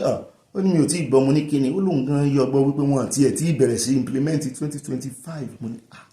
ó dáa bẹ́ẹ̀ ó ní kí ló dáa ní ìtumọ̀ ẹ̀ náà ni wípé a jẹ́ wípé tán bá máa fi bẹ̀rẹ̀ sí implement 2025 gbogbo nǹkan ó dẹ̀rọ̀ gbogbo nǹkan ó bá bú sẹ́rìn ó sì lo sàkàntín ládùúrú owó tán ti yá àti wà nù 6 months the 6th month láwà June ó ti fẹ́ parí wọn àti ìbẹ̀rẹ̀ sí implement 20 ó ní tó ṣẹlẹ̀ sí 2024 tó fi mẹ́ẹ̀ tán fi extend yẹ ṣé pé ṣé mo rántí pé 2023 lààrẹ Tinubu ti gorí oyè mú ní bẹ́ẹ̀ ni ṣé 2023/2024 torí operation 2023 náà wọ́n gbé wọlé ńgbà náà mo ní bóun ló ti wá jẹ́ ó ní mọ́ bí òun ó ní kí n farabalẹ̀ báyìí káwa gbọ́rọ̀ ẹ bá ń tẹ̀sí ilẹ̀ abẹ́rẹ́ jẹ́ agbọ́rọ̀ lẹ́nu rẹ̀. So this repeated extension summarily reduces or questions the effectiveness of governance on both the executive and the National Assembly. Because when you keep repeating and extending, the functions you are supposed to do and importance, the very, very important benefits of a budget more or less been eroded. And, so the question is, are we really running a good government? Is the National Assembly aware of their functions and the powers that they have to use the budget to drive sustainable development in Nigeria, inclusive growth and all that? So in answer, it's not a good thing. And all the questions you listed, of course you remember that during the PMB's regime, we came to a kind of reform that enabled the budget to be sent in October or early November, so that they have at least 30 days before the end of, so that we can now have January-December cycle of a budget. Surprisingly, we are now back to a situation where a single budget is extended 3 times, like 2023. 2024 is now being extended in 2025 and to the end of 2025. So, as I said earlier on, the origin of budget is based on when the capitalist system, the bourgeoisie started fighting to get more rights from the feudal ruling class. And as they got more rights, they now said that the parliament must and should question, assure, approve the revenues that are paid by the citizens. So that because we contribute through taxes, so that we have to know the revenues that we've collected and then the expenditures government wants to do. They have to list it, and because they are representing us in National Assembly, they are doing our work by questioning line by line what the government wants to spend. So in this instance where budgets are being extended, it means that the National Assembly are not performing their functions, their assigned functions, effectively. And of course, in terms of governance indicators, that is being listed by World Bank, rule of law, government effectiveness, regulatory quality, the number 2, government effectiveness, Nigeria has been performing poorly. So with this kind of scenario, it means that our performance has gone further down. And it also means that the executive, you have to also understand the reasons for this extension. Is it because that we don't have resources? Yes, I was going to ask you that question. Why are they actually extending it and extending it again? So if you listen to the Senate or the National House of Reps, they said that possibly that we don't have resources that to execute what they have in the budget. But the question then is, how did they prepare the budget? In terms of preparing a budget when you know you don't have the revenue. So there's something that is called a balanced budget. Yes. So what you want to execute, you should be sure that you have the money to do it. So it works like that. Or you even do zero budgeting. But this time around that we are having supplementary budget, you're having 2024 budget, you're extending it, and you are saying that we don't have money to execute 2024 budget. And there's also news going around that the 2025 budget, we are now in June, and they've not even started implementing. I've heard that story. So the question then is, what are we really doing? We are in 2025. We're extending 2024 budget to December. And remember that they extended it to June. Suddenly, a few days to the end of June, you rush again and say you want to extend it again. And National Assembly is supposed to say, remember, these are, if it's a corporation, the board of directors will call the CEO and said, what is going on with our target? What is going on with our plans? So what we expect the National Assembly to do is to call the executive and say, what is going on? Is that the revenue is not there? Why did you now list all these items in an open, transparent, accountable way? Budgeting is, let me use the term, is a democratic financing tool through which the people, the masses, Nigerians are supposed to question what is going on, because all of us are contributing to that budget because it's our taxes. So that's what they call democratic financing framework. It's also a kind of political democratization that all of us are involved. So for the National Assembly to be just approving extension, it's time that Nigerians need to question and say what is really going on. Because it's not right. Because first of all, even if you come to the economic implications of inflation, confusion. Yes, I was going to come to that for you to explain. Mọ́ ti bínú ju èèbò pọ̀ wọ́n ṣàlàyé gbogbo èèbò tó ń sọ ń tán gbìyànjú àti sọ náà ni wípé nínú gbogbo nǹkan tó yẹ káwọn ọmọ Nàìjíríà mọ̀ rànjú mọ́jú bọ́jẹ́ẹ̀tì ni torí bẹ́ẹ̀ ni owó wà ibẹ̀ gbogbo pátápínra Nàìjíríà gbogbo ohun tí Nàìjíríà wọ́t ibẹ̀ ló wà nígbà tá ààrẹ Tinubu dé tí wọ́n ń gbé bọ́jẹ́ẹ̀tì sókè tó ń gbé sókè 40 kìíní kan ó kọ́kọ́ wọ 40 kìíní kan trillion 2025 gbòòyá wọ́n fi àdìsánà sí nígbà tí Trump tó fagilé USAID wọ́n sá wá àwáwí àtàmọ́ wọ́n nítorí àwọn làwọn ò wà mọ́ ra oògùn HIV ra gbogbo àtàwọn nǹkan míì náà tó jẹ́ capital project wọ́n sá fi sí ara ẹ̀ náà lẹ ti rí gbogbo bó ṣe ń náwó yìí ṣùgbọ́n lọ́rọ̀ kan gbogbo bó ṣe ń extend signal tó ń fún àwọn aráàlú àbí tó yẹ kó mọ fáwọn aráàlú tó ráwọn aráàlú gan ò ríra wọn débi pé wọ́n rí signal tí àwọn ọmọ professor lẹ́ntì ń sọ̀rọ̀ yìí o signal tí àwọn ọ̀mọ̀wé àwọn ọ̀jọ̀gbọ́n rí ni wípé there is something that is not going well with Nigeria. Ó kàn dàbí kéèyàn lọ sọ́dọ̀ dókítà káláìsàn lọ sọ́dọ̀ dókítà kán ti fún lóògùn kára rẹ̀ ti máa yá ńgbò yá ó tún padà lọ pé ẹjọ́ ẹ bọ́ ń wá kíní oògùn míì ó sàn lọ ọ̀dọ̀ dókítà ó ń lọ ọ̀dọ̀ dókítà ibẹ̀ ni kò sì sọ tí ń ṣeun ó sọ tí ń ṣe ọ́ tó bá dọ́dọ̀ dókítà kí ló dé tẹ̀ extend the budget ẹ jáde kẹ́ sọ fún wọn Nàìjíríà ṣùgbọ́n gbò jẹ́ wípé wọ́n ti sọ di pàdípàdé wọ́n sì ti pè àwọn senate lórúkọ rubber stamp àwọn náà sì lọ́n faramọ́ gbogbo wọn ní ìsìn bọ́n báyìí dé fìlà olódòdẹ náà báyìí wọ aṣọ Tinubu politics ní gbogbo wọn ń play ní ìsìn wọ́n ṣèjọba kí mi náà mọ̀ rè ṣe ìbò wọ́n ṣèjọba nídìí èyí signal ẹgbọ́n tí arákùnrin sọ wípé gbogbo principle of accounting ni pé kó tó prepare ìṣúná ìbára náà bàbá tiẹ̀ wá prepare bọ́jẹ́ẹ̀tì bàbá mọ̀ ń pa bọ́jẹ́ẹ̀tì orílẹ̀-èdè tá a mọ̀ ń pa bọ́jẹ́ẹ̀tì ìpínlẹ̀ asá mọ̀ ń pa bọ́jẹ́ẹ̀tì ilé wa oníkálukú ló mọ bọ́jẹ́ẹ̀tì ilé rẹ̀ àmọ́ bá a ṣe ń plan nínú ilé ó lè plan lórí kò sówó ó lè plan tó bá wá fẹ́ plan pátápátá wípé ó dáa kó o mọ̀ dúró dégbà tó wó de ọwọ́ rẹ̀ ó ń láti ní source of revenue pé ó dá olóṣù yìí iye tí mo ń retí rèé o àbẹ́mi tí mi ò ṣiṣẹ́ oṣù mo ń tajà ní o iye tí mo pa ní last month rèé iye tí mo pa ní month before the last rèé ẹ jẹ́ n forecast iye tí mo lè pa lélẹ́yìí ní oṣù tí ń bọ̀ yìí ó ní màá fi ṣe ìṣúná iye tí màá ná àbí bó ló ṣe máa pa 50,000 lóṣù tó wà rè mọ́ ṣe bọ́jẹ́ẹ̀tì ìwà àtìyàwó rẹ̀ àtàwọn ọmọ rẹ̀ tẹ́rẹ̀ mọ́ dámọ̀ràn pé fẹ́ ra Ferrari bó ṣe rí nù o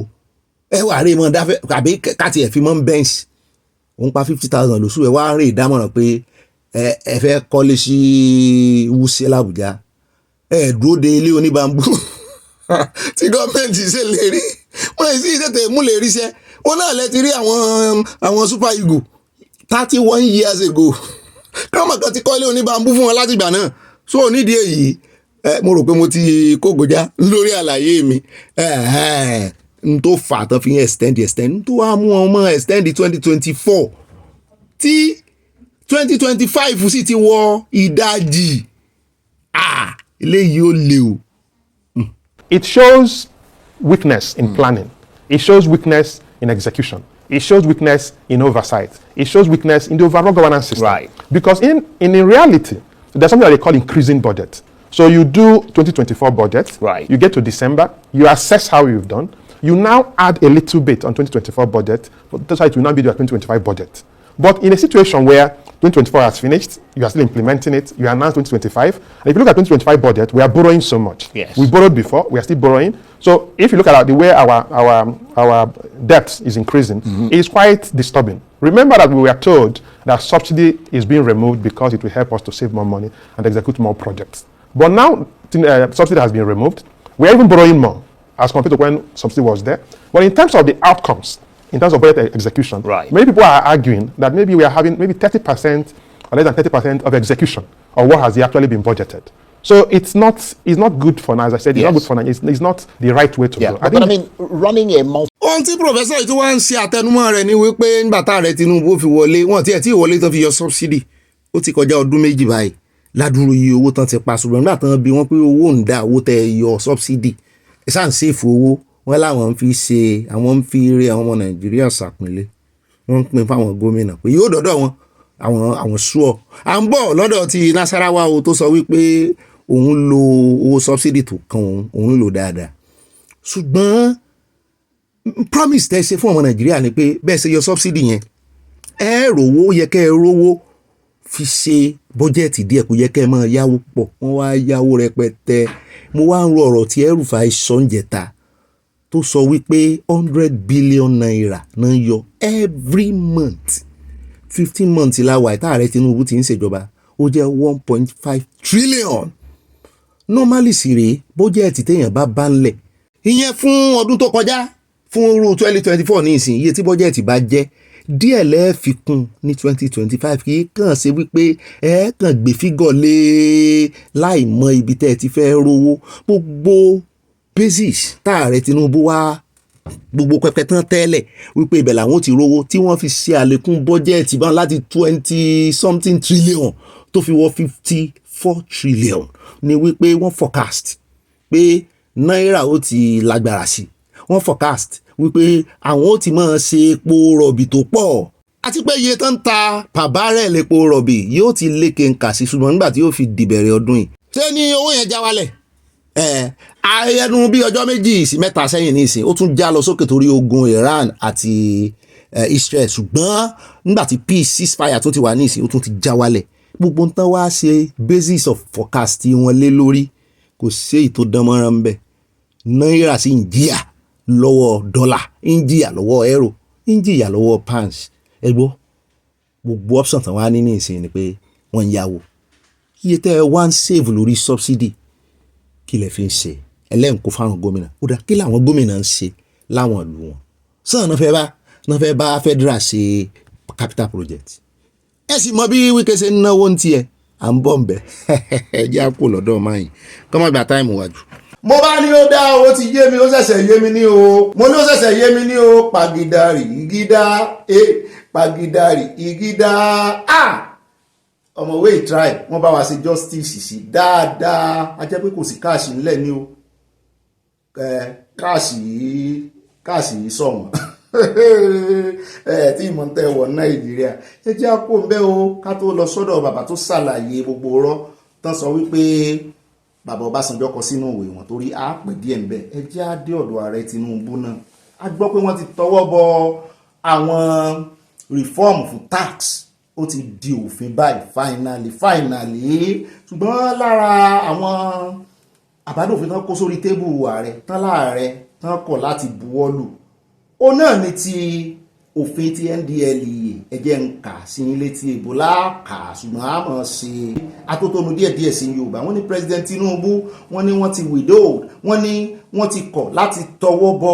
NDLEA Amendment Bill 2025 wọ́n ní kí ní ń jẹ́ bẹ́ẹ̀ wọ́n ní wọ́n kọ̀ láti tọwọ́ bọ National Drug Law Enforcement Agency Amendment Bill fún 2025 wọ́n ní wọ́n kọ̀ láti tọwọ́ bọ̀ láti sọ di òfin o wọ́n ní nínú lẹ́tà kan addressed to the House of Representatives tí wọ́n sì kà lórí floor tí Speaker Tajudeen Abbas kà wọ́n ní President cited constitutional transparency concern pé kò wà transparent tó wọ́n ní the President referencing section 58 of the 1999 Constitution as amended explained that the bill seeks to empower the NDLEA to retain a portion of proceeds from drug-related crimes. A move, he said, contradicts the existing financial regulation. Wọ́n ní òfin ìṣúná, òfin tó ní í ṣe pẹ̀lú owó bó ṣe ń wọlé bó ṣe ń jáde nínú àpò ìjọba, wọ́n ní kò fààyè gbà kó rí bẹ́ẹ̀. Wọ́n ní tí NDLEA ń wá náà ní pé gbogbo àwọn owó tán bá rí gbà bóyá lọ́wọ́ àwọn tó gbóògùn olóró bóyá rẹ̀ bọ́ọ̀sì ilé wọn àrùn ó gbà lọ́wọ́ wọn. Wọ́n ní wọ́n ń wá òfin tó máa tì wọ́n lẹ́yìn láti lè mú díẹ̀ sínú àkáǹtì wọn kó mọ̀ yẹ pé gbogbo ẹ̀ náà máa mọ̀ kó fún federal government. Wọ́n ní ààrẹ Tinubu wá pàkíyèsí wọn sí pé n tó fi sọ ni wípé àkáǹtì kan wà tó ń pè ní government confiscated and forfeited properties account. Wọ́n ní ibẹ̀ ni disbursement wọ́n ti máa wá gbogbo recovery tán bá make wọ́n níbẹ̀ ní ọmọ wọ̀. Wọ́n ní National Assembly àti Federal Executive tó jẹ́ tààrẹ Tinubu wọ́n ní wọ́n gbọ́dọ̀ consent ẹ̀ kówó tó jáde. Wọ́n ní wọ́n lè mọ́ consent ẹ̀ kówó tó wọlé, owó tán bá gbà kan san síbẹ̀ sí wọn kówó tó jáde ńbẹ̀ wọ́n gbọ́dọ̀ consent ẹ̀. Wọ́n ní ìdítàn ṣe buwọ́ lórí eléyìí ló tún wá dífá Senate tá lọ iná ló jẹ́ ìrántí ìròyìn àyà mo ti gbàgbé rẹ̀ mo mọ̀ pé ó kọ́ sí kọ́nà kan. Ọ̀rọ̀ tá à ń sọ lórí ọ̀rọ̀ Shettima under my boot tí ròyìn fojoojúmọ́ jáde lẹ́nu ọjọ́ mẹ́ta update upon update tán sọ wípé ó ń ṣe é ṣe kí Shettima mọ́ bá ààrẹ Tinubu padà sí 2027. Mo ní ṣé ààrẹ Tinubu gan ti padà wọ́n ní ìdí tán ṣe ń sọ bẹ́ẹ̀ ni wípé nígbà tí ròyìn yẹn jáde wípé wọ́n ń sọ pé kò rí bẹ́ẹ̀, àwọn èèyàn jáde Minister of Information náà jáde wọ́n ń sọ pé kò sí jà láàrin ààrẹ Tinubu. Wọ́n ní kò sí jà láàrin wọn lóòótọ́. Wọ́n ní ṣùgbọ́n àwọn alágbára kan ń pè wípé àwọn ò rí iṣẹ́ tí Shettima ṣe. Wọ́n náà tún wá ń sọ fún Shettima wípé jẹ́ kí n jẹ́ ní má yóò dùn pé ó ti jẹ tiẹ̀ náà nù pé ààrẹ Tinubu tọ́jú ẹ̀ gan-an pé ààrẹ Tinubu gbogbo ayé wọn náà fi sìn wọ́n kọ́lá fún, wọ́n kó ọlá fún, wọ́n bu ọlá fún, wọ́n fi sípò ọlá pé ó ti tó gẹ ọmọ léèfì. Mo láwọn wo ló wá ń sọ bẹ́ẹ̀ sáwọn Yorùbá ní àbọ̀ ọmọ Ìgbò. Wọ́n ní kò tiẹ̀ dọ̀dọ̀ ọmọ Yorùbá àti Ìgbò. Wọ́n ná àwọn iye kan rẹ̀ náà ń gbóhùn òkè wípé káàrẹ Tinubu mẹ́lòmíì. Ẹ̀sìn mọ́pá dárúkọ àwọn kan fún yín lára wọn tá a sọ pé deputy to Senate president. Òun náà ti wá gbóhùn sókè fọ́nrán rẹ̀ wà níbi tó ti sọ wípé àwọn gúrùpù kan wọ́n ń pè pé wípé káàrẹ Tinubu fi ṣe second in command kan yọ kílàǹkó Shettima kó ń bẹ̀. Lòun náà bá ganu sí máìkì. Ó ní àwọn tó ń pè yẹn wọ́n rí pé lóòótọ́ time táwọn wá ìṣèjọba làwọn ń ṣe, àwọn ò tí ì bẹ̀rẹ̀ politics. Mo ní ta ló sọ bẹ́ẹ̀ fún yín? Gbogbo bó ṣe ń lọ tán bọ̀ bí ilẹ̀kẹ̀ ẹ̀dí tí gbogbo wọn ń tí ìdúmẹ̀ sọ wípé wọ́n ń kó èrò wọnú síìpù pé èrò tí wàá fẹ́ pọ̀ ju síìpù lọ yóò sì jẹ́ kí síìpù kó dànù ni. Torí ẹ̀ ni ìdúmẹ̀ sì ń sọ pé òun lè fò sí orí bóòtù tó ń lọ kó mọ́ bá bóòtù lọ tòun. Lọ́wọ́ kan Ọ̀gbẹ́ni tí wàá gahùn sí Mike deputy Senate president ó ní tán bá fún un láàyè táàrẹ Tinubu bá pè ń lẹ́ẹ̀kan ó lóun ó dáhùn lẹ́ẹ̀mẹ́jọ pé loyalty òun sí ààrẹ Tinubu pé 100% ni pé bàbá àwọn ni politically pé tán bá pè òun kóun wá jóye àwòdì ó lóun ó sì ẹdìyẹ gbé. Mo ní mọ́ gbé ẹdìyẹ délé tiwa o, ẹ bá ń ga sí ilé abẹ́rẹ́ jẹ́ abẹ́wò sí sọ o. Ó ní tán bá fẹ́ fóun ṣe igbákejì wọn vice president ó lóun ṣetán ó lóun ò dàn lóhun. When we had our problem in Kano, he was the one who resolved that issues for us. I made it possible for me to be given the ticket to come to the Senate. He stood by me to become the Deputy Senate President. So if today, if the time comes, and he said, I want you to work with me, well, I'll say thank you, sir. I'll say thank you, sir. So whatever he asked me to do, I'll do. I'm loyal to him 100%. Mr. President is our father, the father of the nation. Ó náà lẹ ti gbọ́ tààràtààrà lẹ́nu rẹ̀ yẹn kò déédé sọ ọ̀rọ̀ tó sọ yìí wọ́n béèrè question lọ́wọ́ rẹ̀ ní ẹ má bínú pé àráyè mú question yẹn wá. Àwọn oníròyìn ló ń bi léèrè wípé tí ààrẹ bá ní kó wá ṣe gbákejì kí ló máa ṣe? Ó lóun máa dá ààrẹ lóhùn tààràtààrà 100%. Ẹ gbọ́ tó sì mọ̀ pé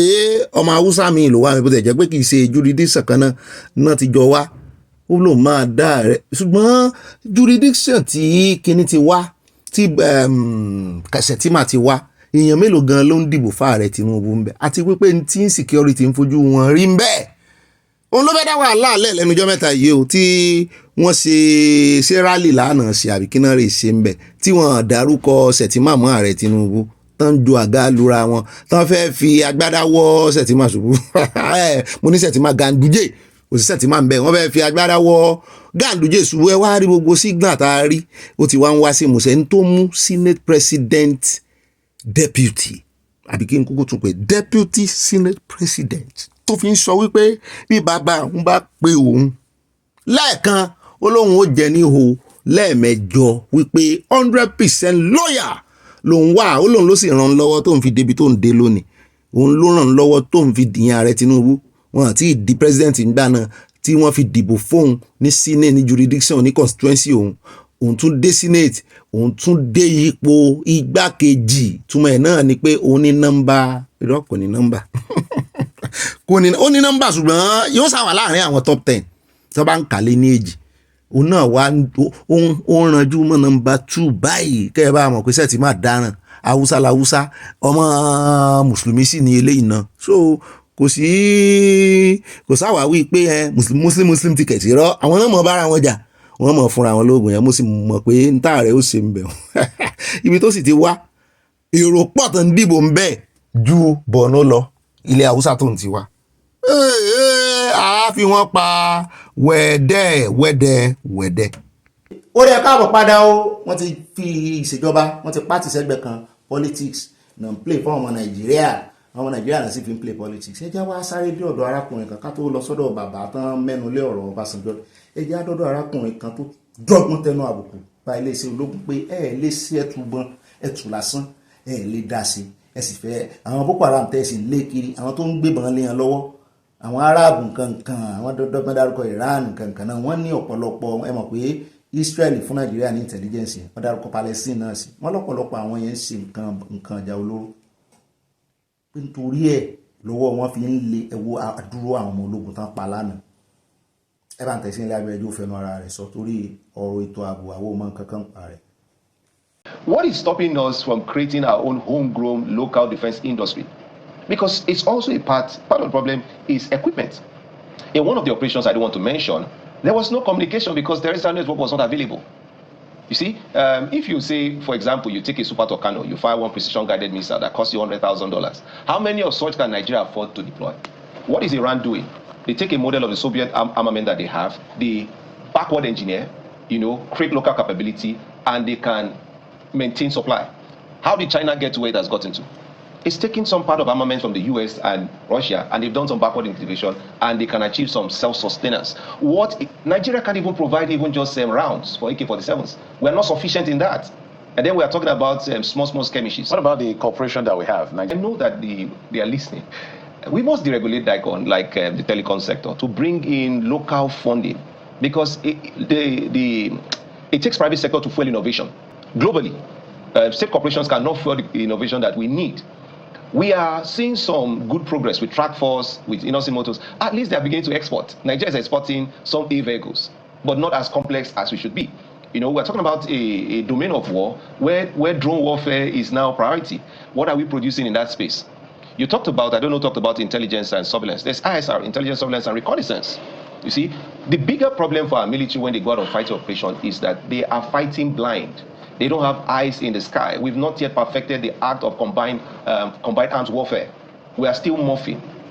and you are facing an asymmetric force that is agile, that is mobile, that does the hit and run tactics while you are static. You need technology, and those technologies are available. Some private entities are using them to solve their own problem. In the case of Zamfara, the problem they have is not too complex. There's a certain ability, and you see the DSS in this work correctly was able to pinpoint where he was and to move him, showing you that the Nigerian law enforcement can do their job if they are resourced.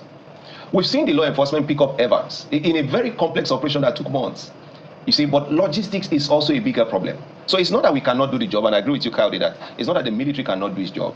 In all the foreign operations we've deployed our military to, we've always come back with very flying colors. sẹ́yìn náà ń gbọ́ àwọn onímọ̀ òótọ́ ọ̀rọ̀ ló sọ mo rántí ẹ kó mọ́ọ̀gì kó sí wọ́n recognize sójà Nàìjíríà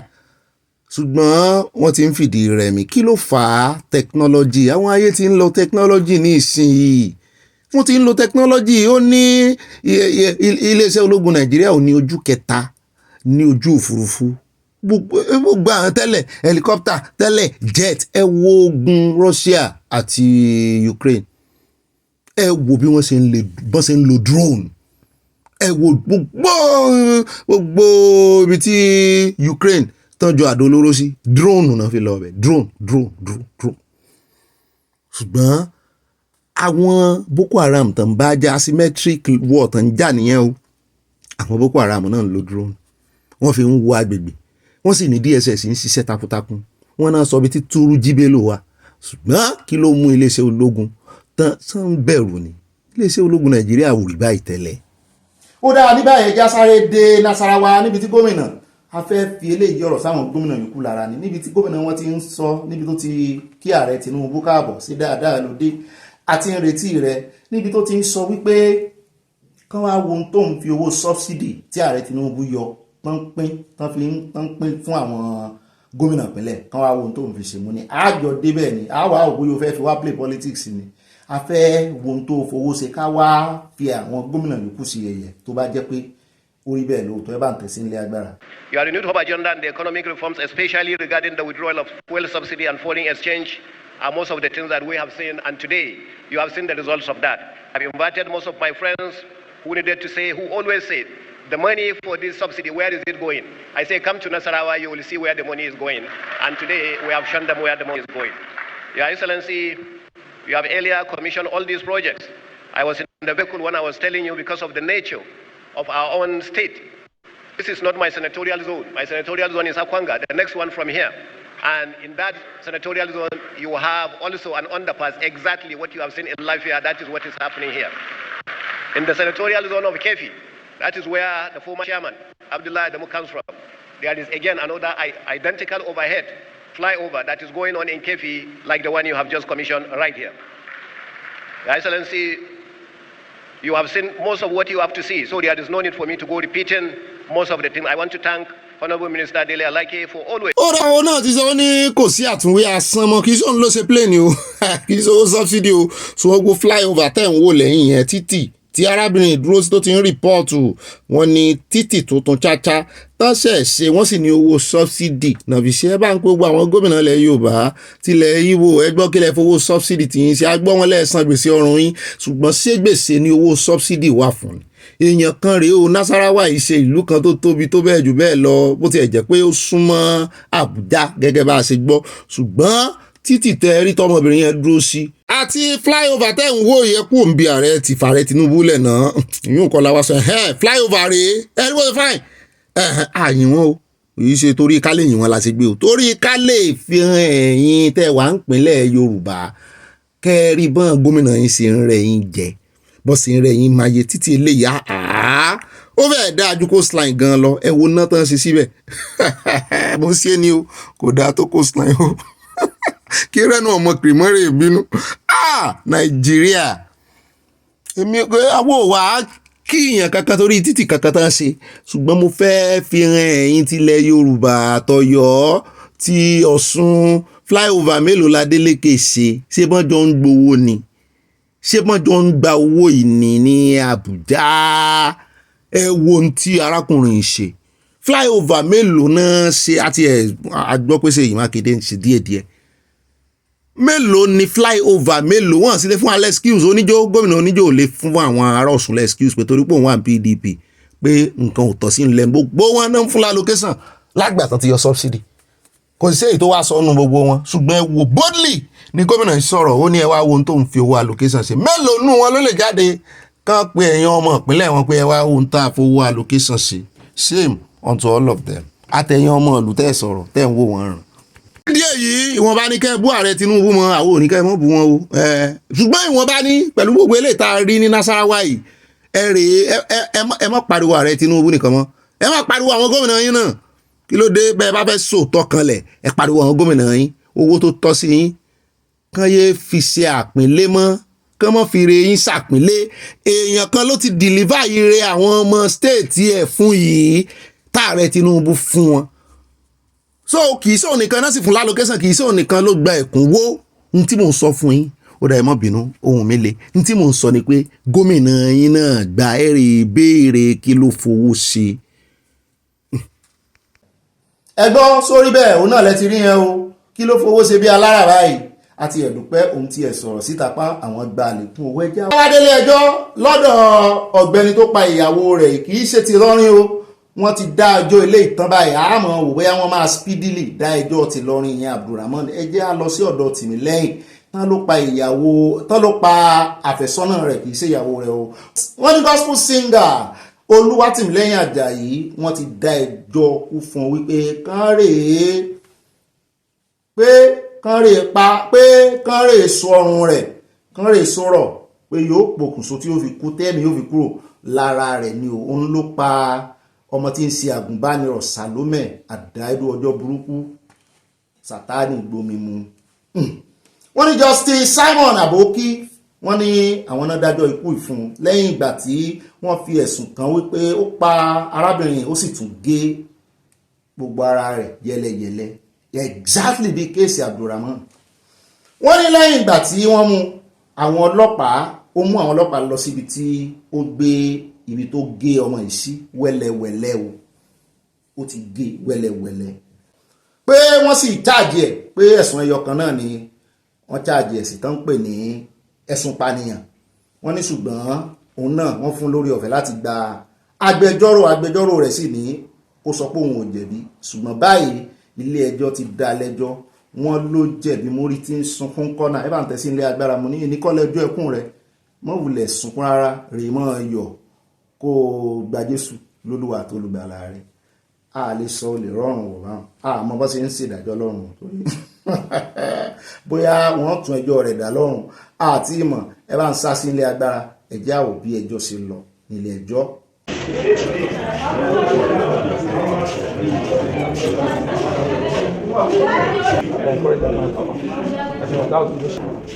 I've done that right away. I don't do that now. Please, my noble lord. My name is Ad A. Oloro, Chief State Counsel of the National State Ministry of Justice. Another appeal.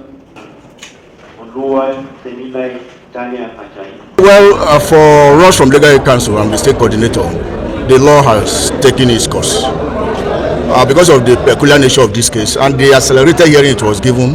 by the judiciary, we have no option. We are lawyers, we only assisted pricing critically the evidence from both parties.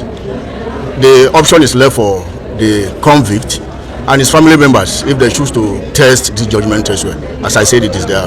discretion. We cannot dictate that. By law, by the Constitution, he has 90 days within which to appeal.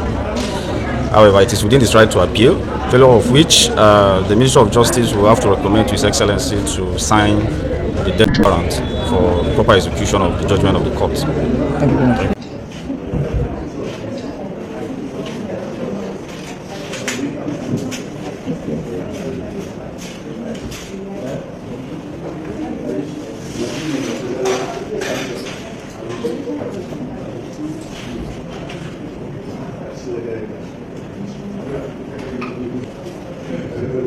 ó dẹ̀ káàbọ̀ padà ilé láàmọ́ fi ṣe kòkárí àlùwàlà òun léegun ńlá tí kẹ́yìn ìgbàlẹ̀ kémi náà tó wá mú ẹnu lé ọ̀rọ̀ lórí ọ̀rọ̀ ìyànjú tí mo ní mo fẹ́ gbà wá ẹjẹ́ adé ọ̀dọ̀ bàbá tán ganu sí máìkì wọ́n sọ̀rọ̀ tó pọ̀ lórí Ọbásanjọ́ wọ́n ní ọ̀pọ̀lọpọ̀ tí Ọbásanjọ́ sọ wọ́n ní irọ́ ló bá dé ọ̀pọ̀lọpọ̀ tó kọ sínú ìwé wọ́n ní ọ̀pọ̀lọpọ̀ opportunity tó sì rí tó lò àwọn Ọbásanjọ́ bẹ́ẹ̀ tán ní tán fi dọ̀gá tán fi wá di head of state wọ́n láwọn gan ní jù bẹ́ẹ̀ lọ àwọn ṣiṣẹ́ jù wọ́n lọ wọ́n ní ṣùgbọ́n torí pé wọ́n jó lórí àti pé wọ́n lè sọ̀rọ̀ dáadáa mo wá níta ni bàbá yìí mi ò gbúrò wọn rí tán tó àṣírí Ọbásanjọ́ báyìí pé irọ́ pátápátá ni gbogbo ohun tó kọ sínú ìwé àtàkọ́lé àtàkọ́ọ́lẹ̀ wọ́n ní gbogbo ẹ̀ irọ́ pátápátá ni òtún bá ń tẹ́ wọ́n ní pàápàá jùlọ nípa ogun Biafra Ọbásanjọ́ sá lọ ni wọ́n ní kò sí bẹ́ẹ̀ wọ́n ní ẹni tí ò sí bẹ́ẹ̀ ò lè ròyìn bàbá yìí sọ òkò ọ̀rọ̀ gan ni o ó ní ọ̀pọ̀lọpọ̀ àwọn ọ̀gá ológun yìí ó ní wọn làkíkanjú ó ní ẹnu lásán náà ni ó lẹ́nu náà fi confuse àwọn ọmọ Nàìjíríà tán fi dépò àgbà tán fi dépò àṣíwájú ó láwọn gangan tán jẹ́ amúgbálẹ́gbẹ̀ẹ́ wọn igbákejì wọn nǹkan ADC ó náà gangan ni àwọn ń kojú ogun, àwọn gangan lakọni. Àwọn náà tún sọ ibi tí Nàìjíríà dé báyìí pé ó kàn dàbí ẹni pé àwọn jà lásán. Wọ́n ní gbogbo sweat yín tẹ́ ẹ̀ bá ti rọra fi Biafra lẹ̀ kó bá tiẹ̀ lọ ń gbà ní ẹ wá wo ohun tó ṣẹlẹ̀ báyìí wo gbogbo wàhálà tí ń ṣẹlẹ̀. Ẹ bá ń tẹ̀sí ilé abẹ́rẹ́ ìyá gbọ́rọ̀ lẹ́nu wọn. Wọ́n ní Nàìjíríà ò tí kẹ́kọ̀ọ́. Ẹ jọ̀ọ́ ká tó wá ganu wọn sí máìkì n ò fẹ́ kó di àríyànjiyàn o. 11 years ago ní fọ́nrán yìí o. Yes, 11 years ago ní ṣùgbọ́n a fẹ́ fi gbọ́rọ̀ ẹnu wọn tí wọ́n ń sọ wípé lẹ́yìn táwọn ja ogun Biafra tán gbà kí Ìgbò lọ báwọn èèyàn ṣe kú wọ́n ní Nàìjíríà ò tí ì kọ́gbọ́n. Ìtumọ̀ ẹ̀ náà ni pé wọ́n kàn ja ogun àjàdànù. N tán fẹ́ fi ogun yẹn achieve ni wípé kí Nàìjíríà unite sí ṣùgbọ́n lónìí ǹjẹ́ lè sọ nípa unity football bọ́ọ̀lù àfẹsẹ̀gbá tí mo jẹ́ kí ọmọ Nàìjíríà unite gan kò unite kankan mọ́ láàrin ọmọ Nàìjíríà. A kàn lo díẹ̀ nú ọ̀rọ̀ wọn ni is a golden word. Apájùlọ wọ́n mẹ́nu bà Ọbásanjọ́. And have we learnt that? We haven't learnt anything, and that's why it's the tragedy. We had victory in the battlefield. What did we fight for? We wanted a unity in the country. Are we united? You see, a lot of us will always miss the point because strange destiny put us all together. Hausa, Igbo, Yoruba. If you're promoted at work, you will say, oh, thank God, you will go to church and have a Thanksgiving. But here, God did not come to write your promotion. Now, it's the same thing as this Lord Lugard. Put the pencil mark and say, this is Nigeria. You're some Yoruba in Cotonou, some Calabar in Bakassi, and all those kind of stuff. Some Hausas in Niger. But this is Nigeria. You see, we haven't learned anything. People will steal money and carry it abroad. Even the government of my country has its reserve, the country's reserve abroad, and in just 1% as interest. And they will then borrow money at 6%. I thought that was dumb. Then you have oil, you have money. The geopolitics of this country is the best for takeoff anywhere in the world. I mean, whichever way you look at it, it does not make sense. You are importing petrol from countries that don't even have oil. You will send, God bless everybody in this country. It's annoying to people like me. Because then you were the GOC commanding the I third was chief of staff. yes. When Adekunle was there, then I became a sector commander. Good. Now, working with him was very difficult. There were many reasons why that happened. You see, he was older. I was 27 years old. You see, these older people, they have already a mindset on what they want to do. I didn't know that if I made a lot of noise about what I did, I probably could have been a governor or a minister or whatever, or a head of state. But all these elder people knew what it would be if they made a lot of noise about what they did and did not do. And the good part of it is that he put it in writing. And putting it in writing makes it a record. Which you think is not accurate? It's not. Every sentence there on strategy and tactics is not right. Every sentence? Every sentence. Even the captions on some of the pictures are not correct. And the picture he took at Uli Hiala, and he took the picture alone, whereas Adekunle would say, everybody come on, we did it together, come on, let's take your picture. So two contrasting personalities. Yeah, that's right. You see, so the book is not about him, but there's no doubt that we'll have to mention him because for 6 months, the war, when he came, the war was to end in 30 days. Was that planned? We had a plan. And the plan, at that time, Adekunle was tired. You know, in the war front, you carry dead body today, you carry a dying one. It's not even, to carry the dead body is not the problem. To carry a dying one and will die in your hands. Like one of them I wrote in this book, was a military school student called Afolabi. I was his instructor. He was to cross the river at Topobo. Oh, Afolabi, how are you this morning? Yes, sir. When are you crossing? In another minute, the boat is just right here, sir. All right? We captured Port Harcourt together, we got to Igrita, and during an advance, we bumped into each other. He was shot. I carried him. He looked at me in the face. Ogami, did I try? You know, you will weep. And that you will live with for the rest of your life.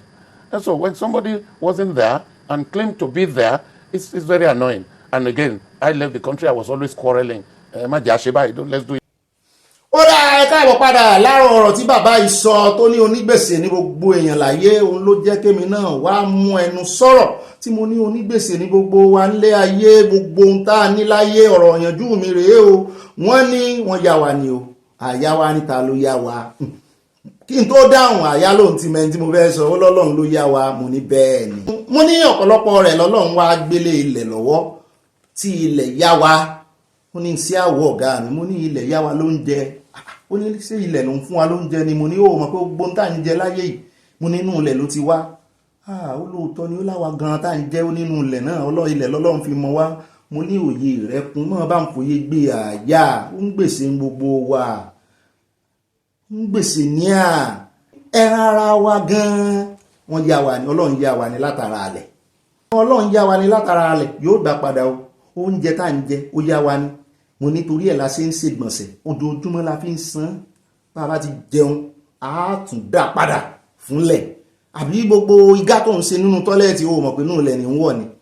gbogbo sọ́kàwé ìtàn gbẹ̀yẹn inú ilẹ̀ ni bí sọ́kàwé ìbá tún wá kún wọ́n tún padà bọ̀ wá kó ibi tán tún kó lọ inú ilẹ̀ náà ni ó bá dọ́gba lọ́gà omi tá à ń mu náà ilẹ̀ ni ń yá wa torí gbogbo omi tá à ń mu yàtọ̀ sómi odò ìmọ̀ tí bá ń tọ̀ ń bọ̀ náà orí ilẹ̀ ni ń lọ torí ẹ̀ la ṣe é gbẹ́ kànga bó o bá rí wọ́n fẹ́ gbẹ́ bọ́ ò ní inú ilẹ̀ náà ni ẹ ń bá sì mú mi odò tàbí tí mú mi ẹkọrọ bíi ti ẹ̀sà òkè nígbà táwa lọ skul amómi ẹkọrọ àwọn tó bá jọmọ ẹ̀sà òkè ó mọ̀ odò orí ilẹ̀ náà àti inú ilẹ̀ ni ti ń sun kó tó padà dórí ilẹ̀ tó léfò tí ń sàn lọ mo ní ojoojúmọ́ la sì fi ń san gbèsè tó ra á tọ̀ bá a bá sì tún tọ̀ náà inú ilẹ̀ ní padà sí kó wá yí ọlọ́run bí ṣe ń regenerate tó ń sọ gbogbo tá à ń dá padà sínú ilẹ̀ tó tún sọ ọ́ di nǹkan àmúyẹ ibẹ̀ náà là ń gbé nǹkan sí torí ẹ̀ ló ṣe rí tán fi gbẹ́ màálù gbé nǹkan wọ́n ń pè nǹkan kan ní manual àlòkù èèyàn ni n tí ò sára lóore èèyàn fi san gbèsè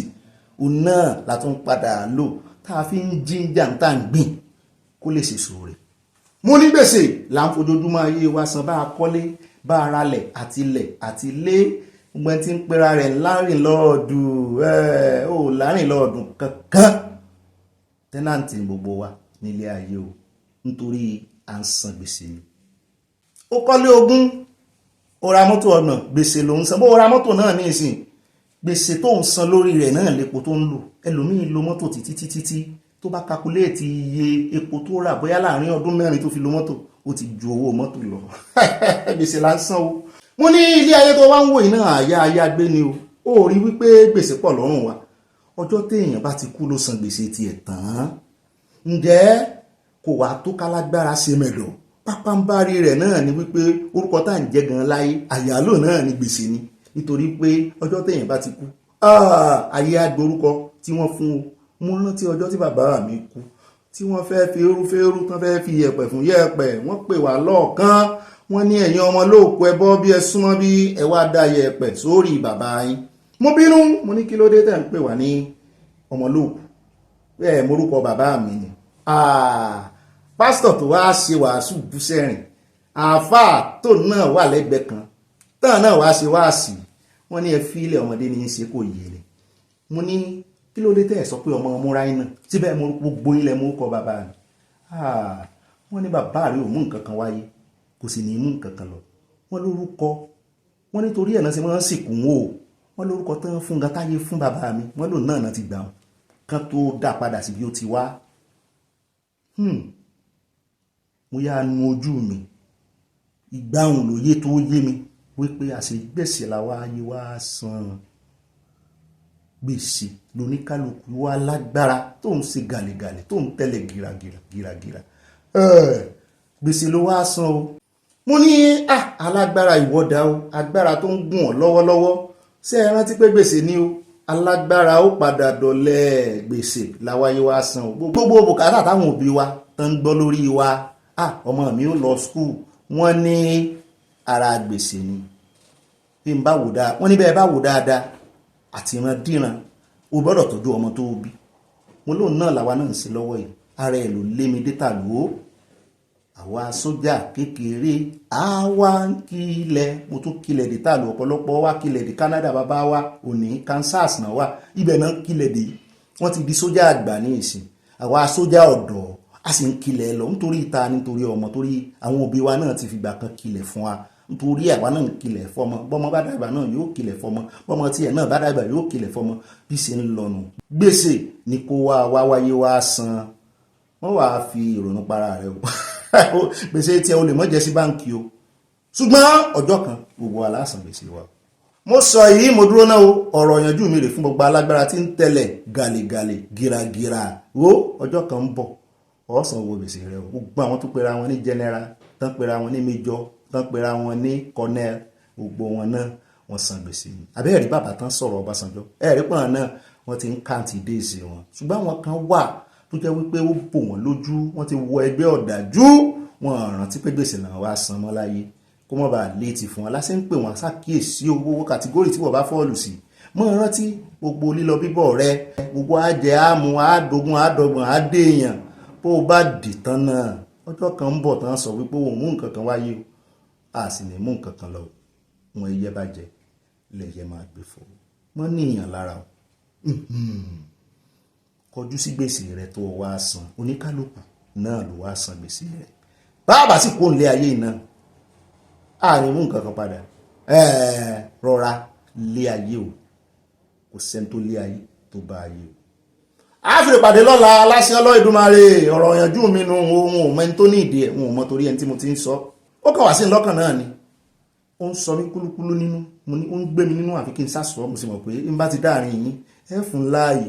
ẹ ṣeun ṣeun fáàyè tẹ gbà mí a fi ìpàdé lọ́la aláṣẹ Ọlọ́run Èdùmàrè báyẹ̀ bá pín kókálé kókákọ ìmọ̀ràn yín ṣe kókó ẹ máa bá tẹ like bẹ́ẹ̀ náà ni ìmọ̀ràn yín fún àyà láti rí ń lò lọ́la o ire lójú owó ríre kàbìtì ìmí Ọ̀gbẹ́ni Bobby yín náà nìyó n ò jù báyìí náà lọ ṣùgbọ́n Ọlọ́run òun là ń jẹ o èmi kọjú mọ́ gbèsè èmi mò ń san o ẹ̀yin náà lórí ọ̀rọ̀ Yorùbá Nation ajẹgbèsè agbọ́dọ̀ san gbèsè tá a sì jẹ náà ni pé agbọ́dọ̀ délẹ̀ òmìnira báyìí gàrí á pàdé lọ́la láṣẹ Olódùmarè.